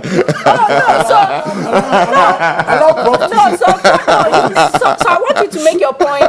Let's take this round, then we can come back for one more round before we wrap up. All right. I'll surely do that. Jifa, you know, I mentioned something which I think it was on a lighter note, okay? But whenever I meet my colleagues from the political front, okay, I try as much as possible to be patriotic, okay, and tell them that, look, we can have all the disagreements, but we have only one Ghana. And that one Ghana requires that we should develop our country in unison, okay? And then whatever we are doing should be championed towards developing the sector. And I mentioned research. I'll end here with research. You see, political parties don't give prominence to research. Look, till date, we are talking about importing even water. And the painful thing is that we even import palm oil, Zomi, today. When this government made an attempt to introduce this 50% benchmark, alleviation policy. Look, let's invest in research. The research budget of an average company in US is even higher than that of Ghana. I don't even know whether these political parties have gone through their manifestos. They don't place prominence on research in this country. And placing prominence on research simply means that, you see, make provision for it. And even give incentives to companies which develop, they devote much of their money into research and development. That is what the US does. That's what the Chinese government does. That if you spend so much money in research and development, there are incentives provided for you. We have companies in this country who have been importing. I'm talking about addressing our depreciation of the currency against the dominating, currency dollar, which we cannot change in the short term. The global politics side that we cannot change it for now. So what do? If you have companies who depend so much on imports, bring them together. Are you okay? Give them what they need to develop their capacity, and then in the next few years, they should be producing what they are importing from the foreign countries in this country. That is one of the measures we can use to reduce the depreciation of our currency. Right. And it's so dear to my heart. That Thank you very much. The NDC and the MPP should sit up. That is why these days people are looking for alternatives. I'm sure. I don't want to bring, but that's the truth. Ghanaians are looking for alternatives, and for the fact that for some time now we are talking about coup d'etat. You see, coup d'etat. Chairman, it is true that if you don't address the problem of the average Ghanaian, there will be a point in time that you will lose your jobs. I will lose mine, because I would be sitting here with you, Jifa, if we have a junta leading this country. All right, thank you very we much. Speak our voices. Thank you very much, Professor Mauto. Yes, Sami, the issue of the IPPs. No, I'll come there, but yes. First of all, I want to make the point that some of the submissions of Professor Mauto are very unfair to the NDC. Oh, really? First of all, his claim that the NDC and MPP are always engaging in analysis of comparisons and all that. I don't know where he's getting that from. No NDC leader has held a lecture to compare any records based on statistical averages. The vice president holds a lecture and says that the economy today is far better than it was in 2016, and even seeks to blame our current economic woes on the XY region. And if we come out to rebut that with facts, you say that we are guilty of the same thing. So what should we do? If Dr. Bawumia is lying about the unemployment rate, we should accept it. If we debunk that, we are engaging in comparisons. If you say that Ghanaians are not interested in comparisons, then you should be bold to call out Dr. Bawumia for engaging in comparisons. Not those of us who are pointing out to Dr. Bawumia and the good people of this country that what this man is telling you is not borne out by the facts. Then he says that we don't do research. Yes, research is important, but you see, it is far-fetched from the economic malaise we have on our hands today and what we are discussing today. We are not in this problem we are today because of lack of research. It is because of indiscipline. It is because of recklessness. It is because of excessive borrowing, and he knows that. And that is why he said that government must try and cut down on expenditure and all that. All the solutions he gave. If Professor Mauto has been in this country from 2017 till now, is he saying that he has not heard our ranking member for finance, Honorable Atuforsen, raise these issues, propose these alternatives? Didn't he listen to his address at the UPSA, his own institution, where we told this government that you are headed into the ditch, cut down on expenditure, cut down on the reckless borrowing? We started ringing this alarm bell in 2017. President Mahama has been talking about it. Adongo has been talking about it. Atuforsen has been talking about it. Setekpe has been talking about it. I have been talking, all our communicators, we've been talking about that. And after they didn't listen to us, spent recklessly, borrowed recklessly, and have now plunged this country into a bottomless pit, you come and tell the opposition that you have not given them alternatives. What alternatives do you expect us to give again? Is managing an economy rocket science? Even a first-year economics student knows that the only way out of the economic quagmire we find ourselves in is financial discipline. Reduce the borrowing and reduce the expenditure. You haven't heard the opposition say that? Please, we have not, no NDC politician has peddled the kind of, even a quarter of the kind of falsehood Bawumia has peddled in this country. We are all not the same. So you academics has questioned you on I'll come there. Let me deal with one at a time. I'm saying that they should stop lumping us together.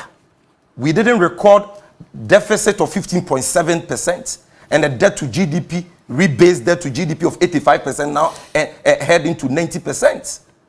We didn't waste $100 million on the procurement of hand sanitizers and face mask and Veronica Bacchus. We didn't waste 55 million Ghana cedis, equivalent to 550 billion old Ghana cedis on kenke and rice and fish for a few people in Kaswa, Kumasi, and Accra during the 3 weeks of lockdown. We are not as wasteful as they are. Check the Auditor General's report.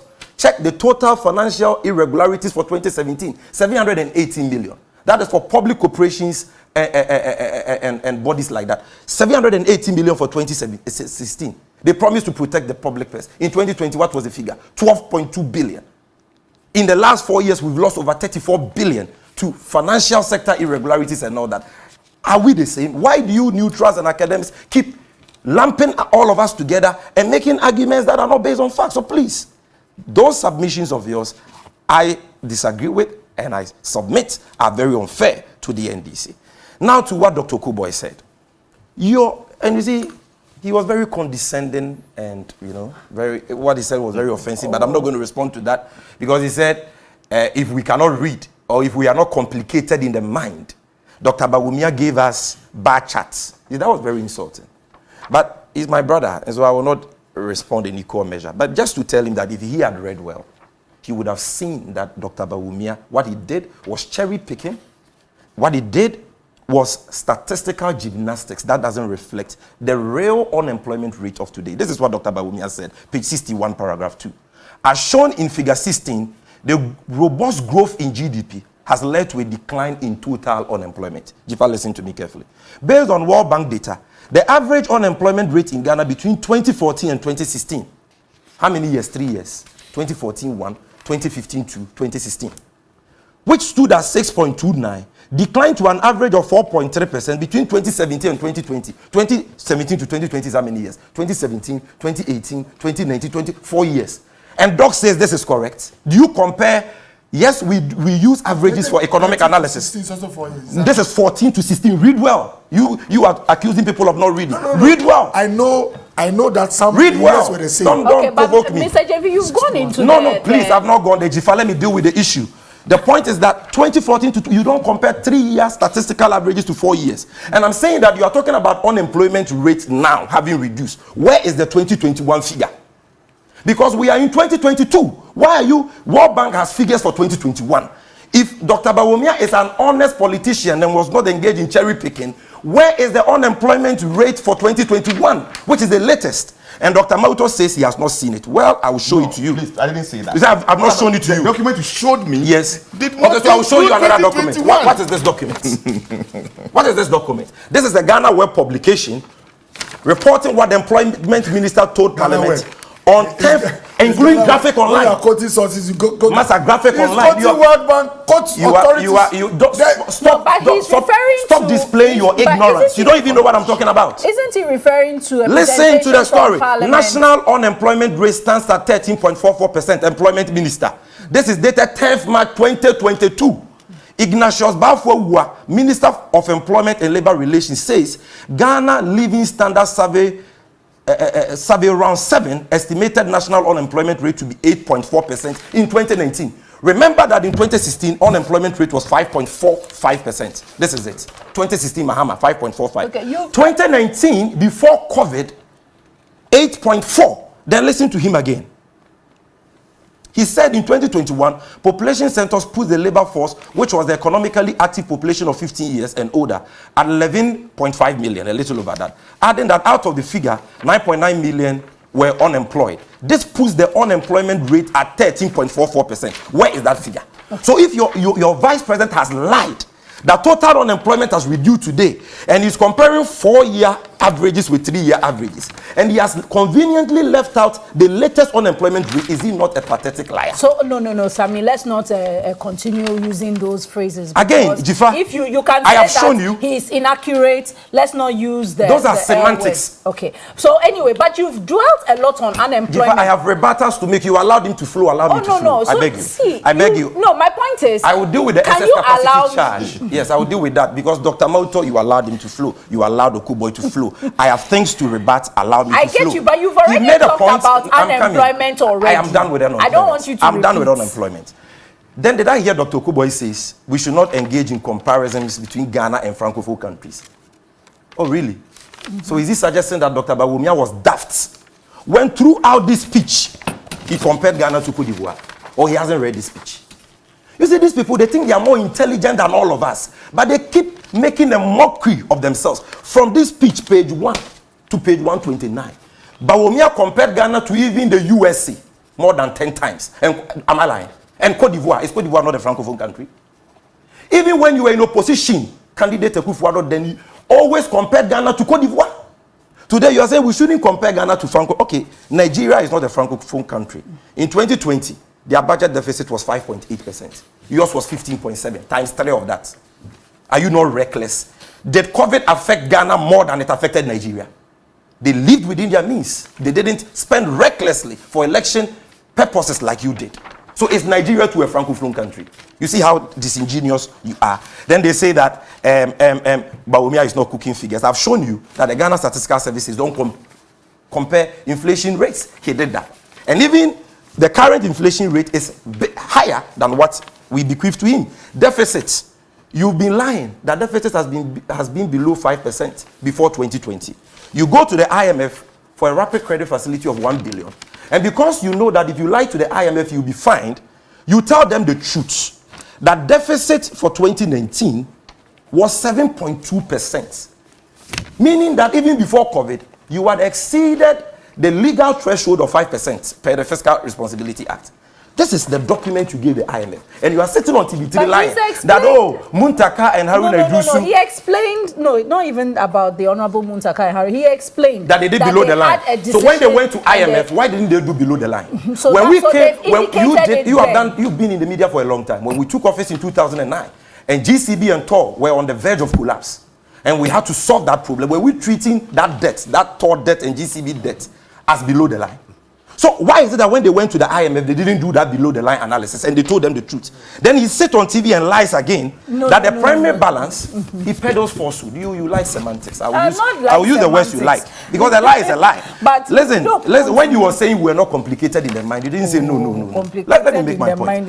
He sits on TV and says they've been recording primary balance, positive primary balance for 3 years. The same old cooked figures that has been discredited. This is the document they presented to the IMF. Primary balance for Ghana 2018 negative 1.35, 2019 negative 1.65, 2020 negative 9.29, 2021 negative 6.47. What does this mean?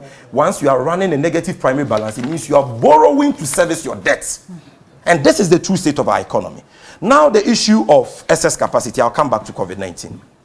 Dr. Bawumia says, the reason why our economy is in such a mess. One of the reasons. One of the reasons is not just because of COVID, but excess capacity. Because his government has spent 17 billion cedis on excess capacity charges alone from 2017 to 2020. I want to show you that this man is dishonest. No. This is. So what I want to raise, I'm glad. No. So can I respond? I'm making my submission. This is the parliamentary Hansard. Okay. So that was what I wanted us to 17 June 2021. Prof. Honorable Suhini, MP for Tamale North, asked the finance minister a question. Mr. Speaker, Mr. Speaker, he wanted to ask the finance minister for, information of which independent power producing companies have received payment from government of Ghana for excess capacity charges, and how much was paid to each company in the last 4 years. Yes. Then the finance minister responds, Mr. Speaker, the underlisted independent power producers has received payment for excess capacity charge for the period under review 2017-2020, totaling $937.50 million. AXA, the breakdown is as follows. AXA, $347 million. Car Power, $359. Sem Power, $231. The total is $937.5 million. In CD equivalent, even if you are going to use a CD rate of 6 Ghana cedis, you won't get more than 6 billion Ghana cedis. Where did Dr. Bawumia? You said the date is 17th. June 2021, the latest communication by the Minister of Finance, who you claim supplied Bawumia with the information and the figures he put out. 2021. Forget about the lies you peddled in 2020 that you were paying $500 million every year in excess capacity charges and you had paid 12 billion. When he appeared before the people's representatives, where he knew that lying could have consequences, he told the truth that no, it is only $937 million. Then Bawumia comes 1 year after and tells Ghanaians that they have paid 17 billion. It's a lie. And even this $937 million. So he asks a follow-up question. Check the Hansard. That means, Minister, how many megawatts of power are you describing as excess? The finance minister couldn't answer. He said he will get back to parliament till date. He hasn't gone there. Okay, but that's obviously in the domain of the energy minister. But he promised to get back to parliament and he has not gotten back to parliament because you know why. What they are even describing as excess power is not excess power. Valco is not running. B5 is asking for more power. They are operating at 40% capacity because they don't have power. They have even given Gridco and VAT a loan of $8 million for them to give them power. NAPO is calling for Ghana to generate more power. You claim to have an industrialization agenda, one district, one factory, and you are talking about excess power. Tell us the amount of megawatts of power that is excess as we speak today. What they are doing is that ECG has been making technical and commercial losses in the last 3 years. Also, there have been tariff shortfalls as a result of they reducing electricity bills in 2018, but not paying for that debt to ECG so that ECG can pay the IPPs. They are putting all that together and they are calling that excess capacity. Okay. And that is why they can't give the breakdown. Okay, so again, they keep talking about the banking sector. Let me just give, so Northern Electricity Distribution Company, for instance, as of last year, we are learning that they recorded a net loss of some 379 million. Yes. Then we also and they put it all together and they say it's excess capacity. Okay. If ACG, but what I want to raise is, I'm told that there's a difference between excess capacity and idle capacity. What I'm learning from the IPPs is that they are being paid for idle capacity, because if you contract an IPP to construct a 200 megawatt plant and you take only 100 megawatt of their power, obviously they are not going to pay for the excess 100. So I understand that is a lot of what we are paying for. What we are paying for. You see, do you know how they come by this whole excess capacity thing? They compare the power being produced by the IPPs, their capacity. Okay. So they use installed capacity vis-a-vis why we are buying from them. But you don't use installed capacity. You use available capacity. Because Akosobo may have a capacity, installed capacity of about 1,000 megawatts, but they operate or produce 600 to 800 megawatts. So this whole thing about excess capacity is a barefaced lie, and we must call a spade and not a digging too. Now they complain about, oh, we've spent another 25 billion on the banking sector, and that is why the economy is in the mess. That is why the price of cassava has gone up. You see, Dr. Kobo says sachet water has gone up because the sachet rubber is made from hydrocarbons. So the hydrocarbons, they've gone up where? No, the price of crude so has what gone about up. maize? So when you produce what about maize? 170. Yeah, but you need fertilizer. You need fertilizer to grow maize. What about cassava? You don't need fertilizer to grow cassava. What about cassava? But you cut it. What about yam? Stop the excuse. You see, any government that keeps giving excuses for their own failings 6 years after being in office, including blaming the XY regime, is a useless regime. You've been in office for 6 years. You've had more revenue than any government. 3 oil fails. You've borrowed more than any government. Look at all the COVID-related inflows you've had. And you keep on blaming the XY regime and making excuses for your failings. What is that? Okay, now they are even saying that freight has been going up. Under NDC, freight didn't go up. Under NDC, freight stood stagnant for 8 years. So is that your argument? It wasn't stagnant, but it didn't go up for 3-fold, 5-fold. My sister, you take your victim as you have it. He's a law student, he understands that. Let me tell you something. They have not recorded a collapse in commodity prices like we recorded in 2015. Gold came down drastically on the international market. BRIC nations experienced a meltdown. Oil came down from a projected $9,900 to less than $40. We grew the economy by 3.6% nonetheless when South Africa, Nigeria, Angola all recorded recessions, and they still blame us and criticize us for recording a growth of only 3.6%. Okay. When we didn't even produce oil for the greater part of that year 2016. Then you are saying that, oh, we have also had challenges, but discount those challenges. You discount our challenges from the economic position we bequeath to you. So please, banking sector, help me clean up the banking sector. Listen, that'll be your final point. No, it's not my final point. Oh, when it gets to me, you stampede me, interjections and all that. Allow me to flow. When Okoboy was saying you didn't ask anything, let me make my point. I beg you. I can finish in just 4 minutes. Okay. Banking sector. Jifa, you take office, inherit a financial and insurance sector that was growing in 2016 at 8.1%. And you claim that sector was collapsing. Don't they understand statistics? They didn't say growth of 8. No, but Womia has said it in this speech. I know what I'm talking about. That the financial sector we bequeathed to them was on the verge of collapse. I'm saying that sector grew by 8.1% in 2016. So that claim is a lie. Now, some of those banks were challenged because of bad corporate governance practices. Some of the directors had misconducted themselves. And we said, look, you don't have to throw the baby away with the bathwater.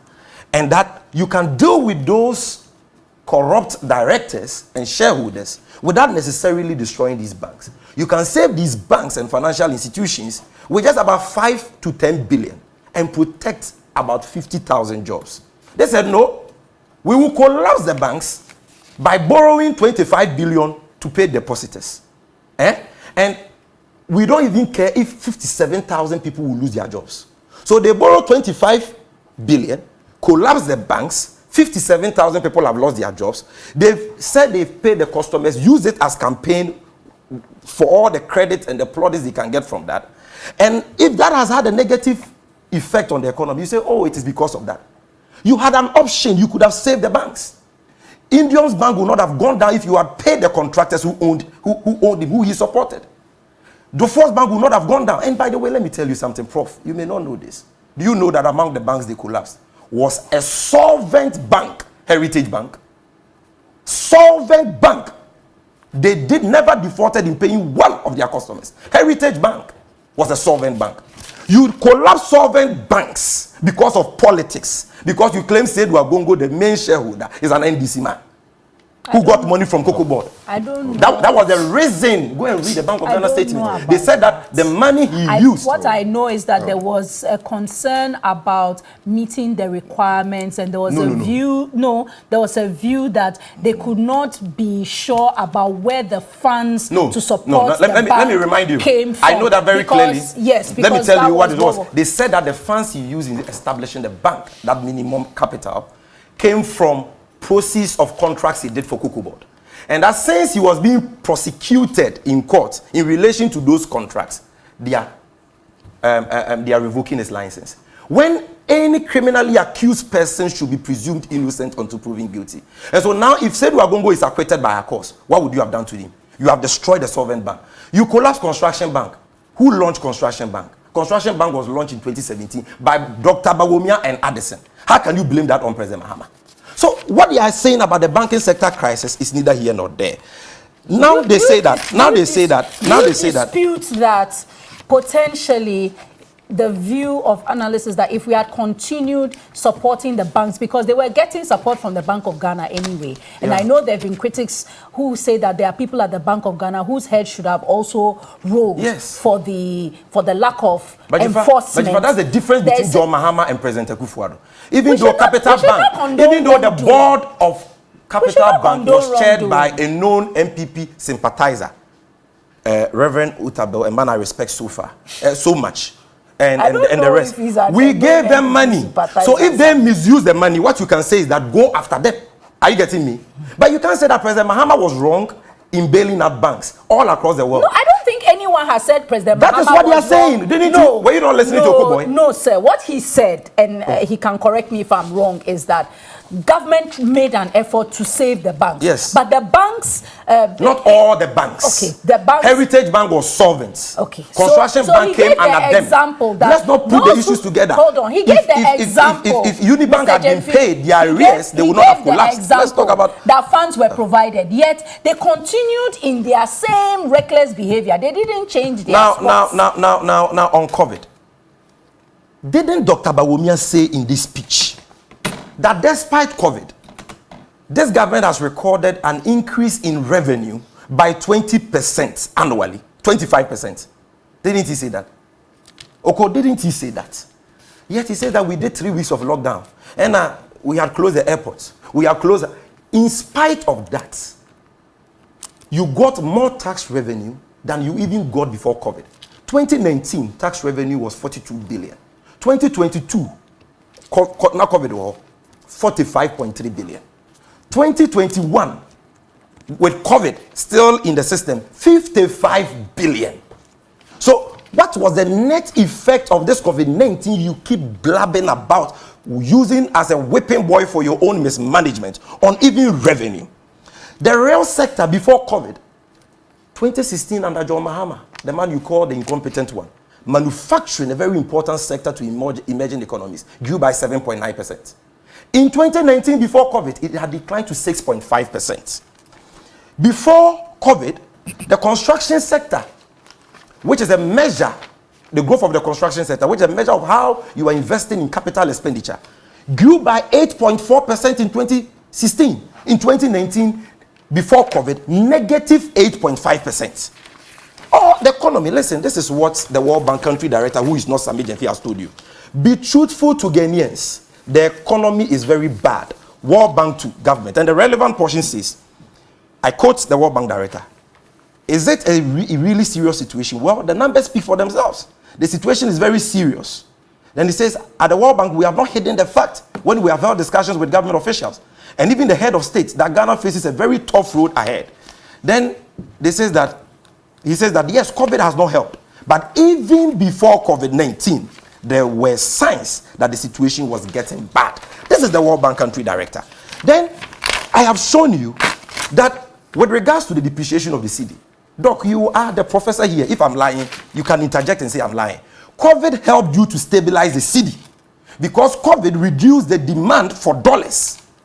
And that is why before COVID, 2019 cedi had depreciated 12.9. But with COVID, cedi depreciated 3.8 because nobody was importing like we're importing before COVID. And 2021 cedi depreciated 4.1. Again, they talk about your 4 minutes is up, please. They talk about taxation. Please, stop interjecting. So please, your final I didn't interject you once. We'll take a break and I'll They talk about moving us from taxation to production. Okay? And you listen to the claims they make so are you moving on to a new point? Okay, if so you hold that one. Okay, then hold on. Then let me conclude on the point about COVID-19 and the figures. But if you are waiting for him, he made a point. No, listen, he made a point. If you don't want me to go into another area, when you come, I'll go into the taxes and the other areas. But this is what he said.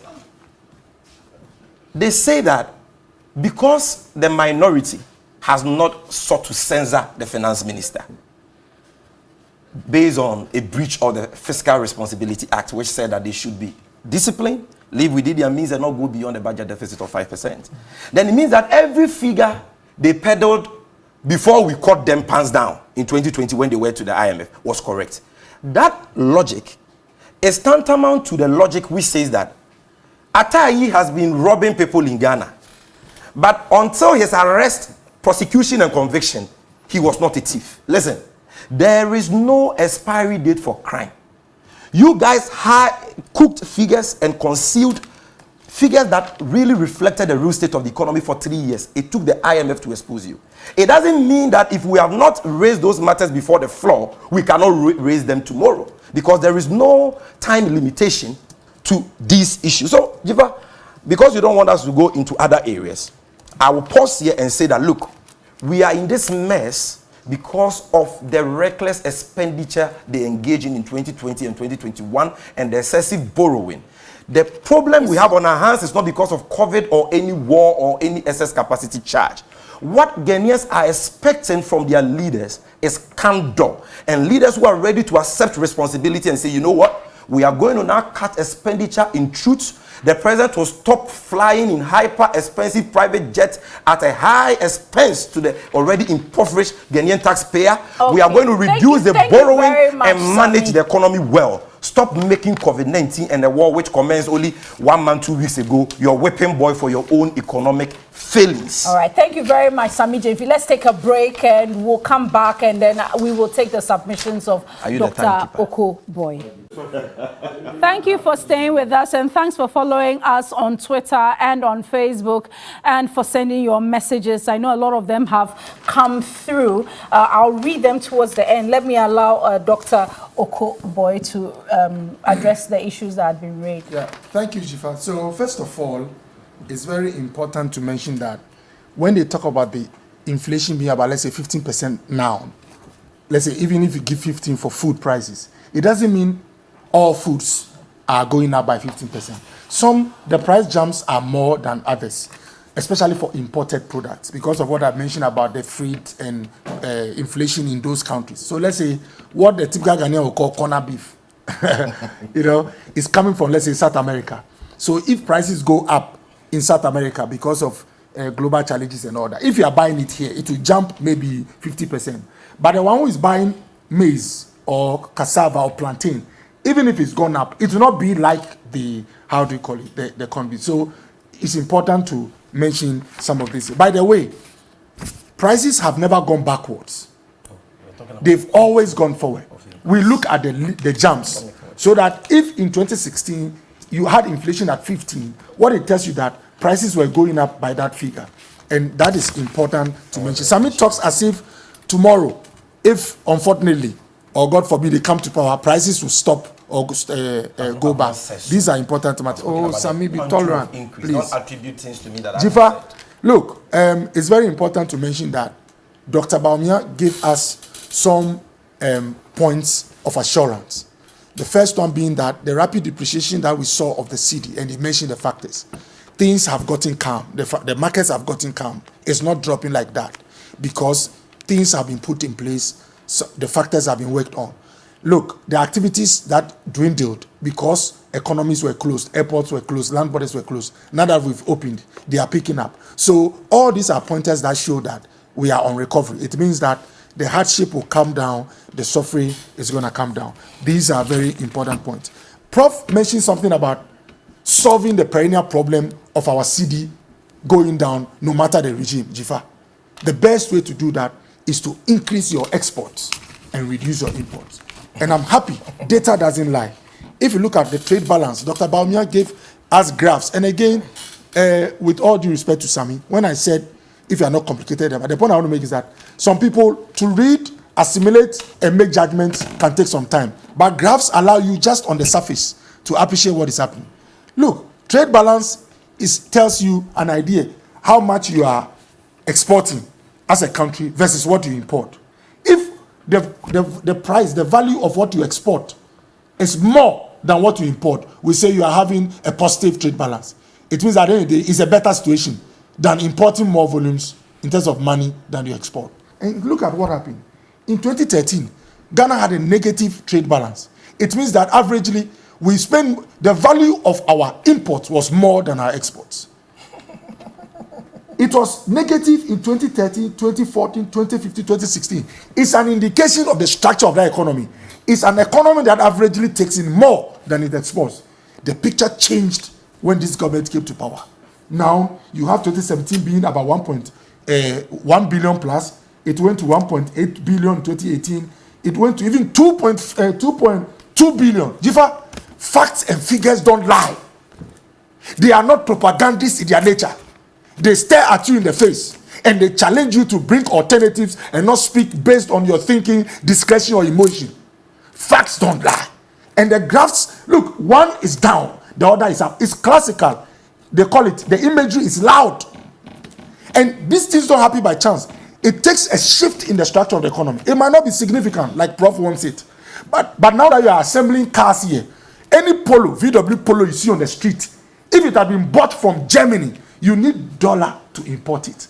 The price can go up. You have to pay importation duty. Once it's being assembled in Ghana, you have reduced pressure on the dollar. Jifa, the planting for food and jobs, because money was invested into fertilizers, improved seedlings, into extension services. Now you have a situation where 2020, 2021, our cocoa output has hit 1 million tons again.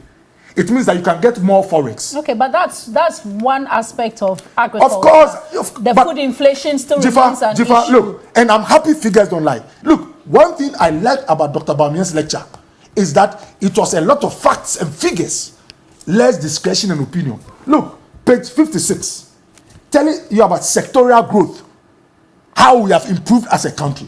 And let me take agriculture. 2014, growth in agriculture was 0.9 Jifa percent of the activity there. 2015, 2.1. 2016, 2.7. 2017, a jump to 6.2 Jifa. Jumps don't happen in a vacuum. It takes investment. President Kufuor, when he became president, we were doing about 250,000 metric tons shipping of cocoa outside. President Kufuor. By the time he was leaving office, we had hit 800,000 metric tons. What resulted in that? Spraying gangs. You put in a policy, you invest. Why has cocoa hit 1 million tons now? Hand pollination. It's science. It's data. Why is Burkina sometimes bringing tomatoes to this place? It's simple. Improve seeds. They don't spoil easily. They can stay about 3 weeks on the shelf. This is science. If you want to grow your volumes, you have to invest. You have to recruit extension officers. They have to show the farmer that use your hands to pollinate. Natural pollination, insects move from one to the other. But you, man, has grown in knowledge. The figures don't lie. Look at industry. You can see growth in this period. So, Jifa, Bawumia, when he says that we are doing well, it's about management of the situation. Let me give you I like analogies. It's like having a student who has started law. His performance is very good in the first 3 years. Then he gets a chronic illness. He's not going to class. He's not attending lectures. He can't sit and study. Performance has dwindled. Anybody who takes that period to judge the student will not be doing well. That's what the NDC is doing. They've left our performance before COVID. And now they are telling you, look at them now. But the economy has been hit by an external shock. It's like judging a student who is good, knowing very well the student has challenges he cannot control. That's what Sami is doing. You don't have enough time, so please address the IPP. You have 7 minutes. Oh, my brother spoke for so long. Okay, 7 is okay. You end the program. 7 is okay. Jifa, I'll not end the program. Jifa, I'll not end the program. Okay. So 5 minutes. Yes. 5 minutes. Oh, please. Jifa, the IPPs. I will not end the program. Jifa, excess capacity. Let's face the facts. Let's explain to Ghanaians what was happening. The NDC, as a country. What is it? Oh, please. Let's engage ourselves. Let's engage ourselves in a conversation. You have a country that has a peak demand of about 2,500 megawatts. Peak demand if we all want to buy power. Excess capacity, that's some margin above what you need, is allowed. If you go to 3,000, it's sensible. It means you've added 500 more than you need at peak time. So that assuming one plant or transformer goes off, there's a backup. You pay for that 500 excess capacity. So if it costs 1 billion a year, when you pay that 1 billion, although you paid 1 billion for no power taking and paid for, at least it's something you have to deal with. But when anybody who is managing this country decides to go beyond 3,000 megawatts, reaches 4,000 megawatts, reaches 5,000, and tells us that I am adding more because excess is part of the management, that is bad decision. I disagree, sir, because you have the opportunity to sell this power to Jifa, your neighboring I wish you'd be patient. I've written. You have Togo, Jifa, you have Benin, you have the infrastructure. Jifa, you know what? People are happy with your program today because instead of interjecting, I write. Oh, that's my no nature. Problem. So I'm just raising that. If I show my scripts, I'll address what you are mentioning. I'll come there. Okay. I'm just laying the foundation that although some margin is allowed, it is not unmitigated. Give us the figures. Jifa, so that the one, and please, it's sad. These are serious national issues. As a country, if you are paying more than average $500 million for capacity that you are not using, Jifa, it is liability that is on your neck, Jifa. And you know what? People say, oh, sell it to the others. When the kilowatt per hour, the cost of your power is more than what you have in your neighboring countries, how can you sell and make any margins? At the end of the day, what you send over there, if you're please allow me to tell. Why you don't know we are selling power today? Anybody watching your program can check. The cost of power per kilowatt hour is more expensive in Ghana than the other countries. We've been selling power so that, for years. Please. Okay, you don't know this better. Oh, my brother, please. No, okay, so I am telling you why. If anybody tells you, why don't you sell? They are challenging. So we are not able to sell because it's more expensive. Of course. Even when we are selling. I know we are selling. I know we are selling. When I spoke about oil production capacity, you brought in your knowledge in the power sector. So why are you not correcting? No, I've told him that we are selling, but you said it. I need to raise it again. And again, so this point is I've heard those. Look, Doc said something which is very commendable. That if you have excess power, why don't you set up more factories one day so that they will use the Jifa? Get Valco please, Jifa is a roadmap. All that excess. It's a roadmap. Get B5 working. So that at 100% capacity. If you have 2,000 megawatts of idle power, even if factories will come on board, it is a path. It's not sagging. So that when you are planning, your margins, the excess, must match the growth in the industry. It is, unfortunately, people put their private interest ahead of us. They committed us to agreements that will make us pay money for no value received. It is very sad, but it is the price we pay for democracy. So how much? The money we have paid.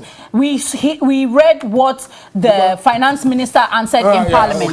Dr. Bawumia said we paid. Because my time, so we have to. Yes, so quickly answer. The amount of power in terms of megawatts, which is excess. Tell us how many megawatts of power is excess. Sami Jemfi is mentioning how many megawatts of power the finance minister gave, where the figure I mentioned was less than 1 billion. The same finance minister in an address to Parliament. Which year? About the expenditure and appropriation. Which year? And they know, he knows. He's Which asking year? me which year, but he knows. But which year? Yeah, oh, please. It's But okay, let him mention it for us, Yes, let him I didn't mention. do this Yes, to you. let him please. mention. So, look, I'm reading a page, and this is the document. Expenditure in advance of appropriation for January to March 2021. This came from to Parliament. It was presented so this when? In 2020. Yes. Not 2021. And I am giving you the finance minister's presentation in June 2021. And you want to refer to a document presented in 2020. Yes. So what are you talking about?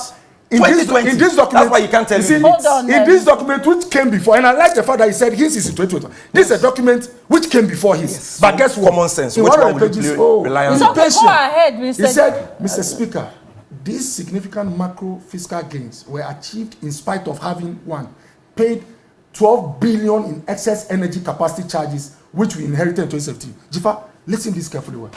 The same finance minister mentioned 12 billion before even this one. What it means is that if any figure is mentioned subsequently, if anything, it should be more than the 12 billion. Is that not it? No. But this time it was lower than it. Far lower. I mentioned it at the beginning of this program. If the same source gives you two figures, one is high. They have conveniently chosen the lower one. Because that's the current one. Oh, that's the current one. Anybody, that's 2021. Anybody. And the figure you mentioned, the finance minister didn't say they are paid. He said they inherited. He didn't say payment. Good. He said that is what they inherited. He didn't say that is what they are paid. So hold on. And that was 2020. Mine is 2021. Oh, please allow him. So he said 12 billion inherited. Inherited. Not paid. Inherited. Okay, read again. Read again. Inherited. Okay, Mr. This is deliberate. It's to waste my time. No, read it again. But you see, Please, we don't have much time. But So, yes, so go ahead. The first word and payment are not the same. The first word in the sentence. Allow him to also the first word in the sentence says inherited, not paid. The first word in the sentence is having paid 12 billion in excess energy capacity.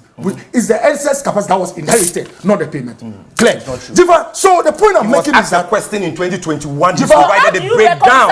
Good. The same man. So Jiva, if you've worked in private or public sector and you are looking at addressing an issue and not doing partisan politics, the first thing you do is to ask for questions so that So you ask we have instead of asking for this. But the question was asked, and that's so you reconcile. But you are representing government on this platform. He's not only asking questions. Two conflicting figures moved ahead to make value judgment. 930 million. You reconcile. Okay, just a quick one. So what I know is that we owe more than $800 million to the IPPs. Yeah, more than that. We've paid more than that. So the point is that that's what you owe them now. They've not been paid that much. No problem. As for indebtedness, I'm speaking about the same source, two different figures. Which one should we believe? Okay, conclude. Which one should we believe? In conclusion, COVID expenditure, 17.7. Sami wants to tell us that all we spent. Okay, Sami, please wait. Sami wants to tell us that all we spent was just reckless. But Jifa, every Ghanaian who is 550 billion the cost of deploying the vaccine, all health workers are paid 10 Ghana cedis for each shot you get. That expenditure and the vaccine you bought, you inflated by 100%. The vaccines that we are using, you inflated the price by $10. Government bought from the Africa Medicines platform. How much? We paid money for it. The point I want to make, those 2.8 million Ghanaians who were fed with food in those times, it helped to save their lives. All that came to an expenditure of 8.1 billion. That expenditure, COVID has given you 36 billion. Deliberately made it, although it will increase our worsen our fiscal situation to save lives. More than 20 billion. Doc mentioned something. Going forward, how do we stabilize our city? Is to make sure that we produce more of what you eat. We are able to have a positive trade balance. You are not speaking like 6 years after being in power. Dr. Baumia is telling the whole of Ghana that although times are challenging, we are on the path to making sure that things get better. That is the point he made. Thank you very much. The program unfortunately is over. Against me. Let me sign out. Let me sign out. You need. I was expecting you. You are one of the journalists who probes, and I needed you to at least ask the government representative here. What is the total COVID expenditure for Ghana? Is it 7.7 billion as the president stated in the 2022 SONA page 7, or it is 8.1? It's a valid question. You can do it. And why is it? Answer. Don't say it's a valid question. The banks. Answer. We can't talk about the banks. What's the figure? Answer. What is the figure? You've had two figures. The whole nation is watching you. Me. Answer. I've worked in private and public. Yes. You go and reconcile. So reconcile it for us. We've not reconciled. Look at this. And that's where They are allergic to shoot. They have. Thank you very much for watching us on the Key Points. Thank you for making us trend as well on Twitter and on Facebook. I'm Jifa Bampo. If you want more of me, tune in to 3FM 92.7 Monday to Friday from 2 p.m. to 3 p.m. for my program on radio called First Take. Thank you for joining us. Up next is Warm Up Plus. Many thanks to our guests and to all of you who sent messages. Join us again next week for another edition.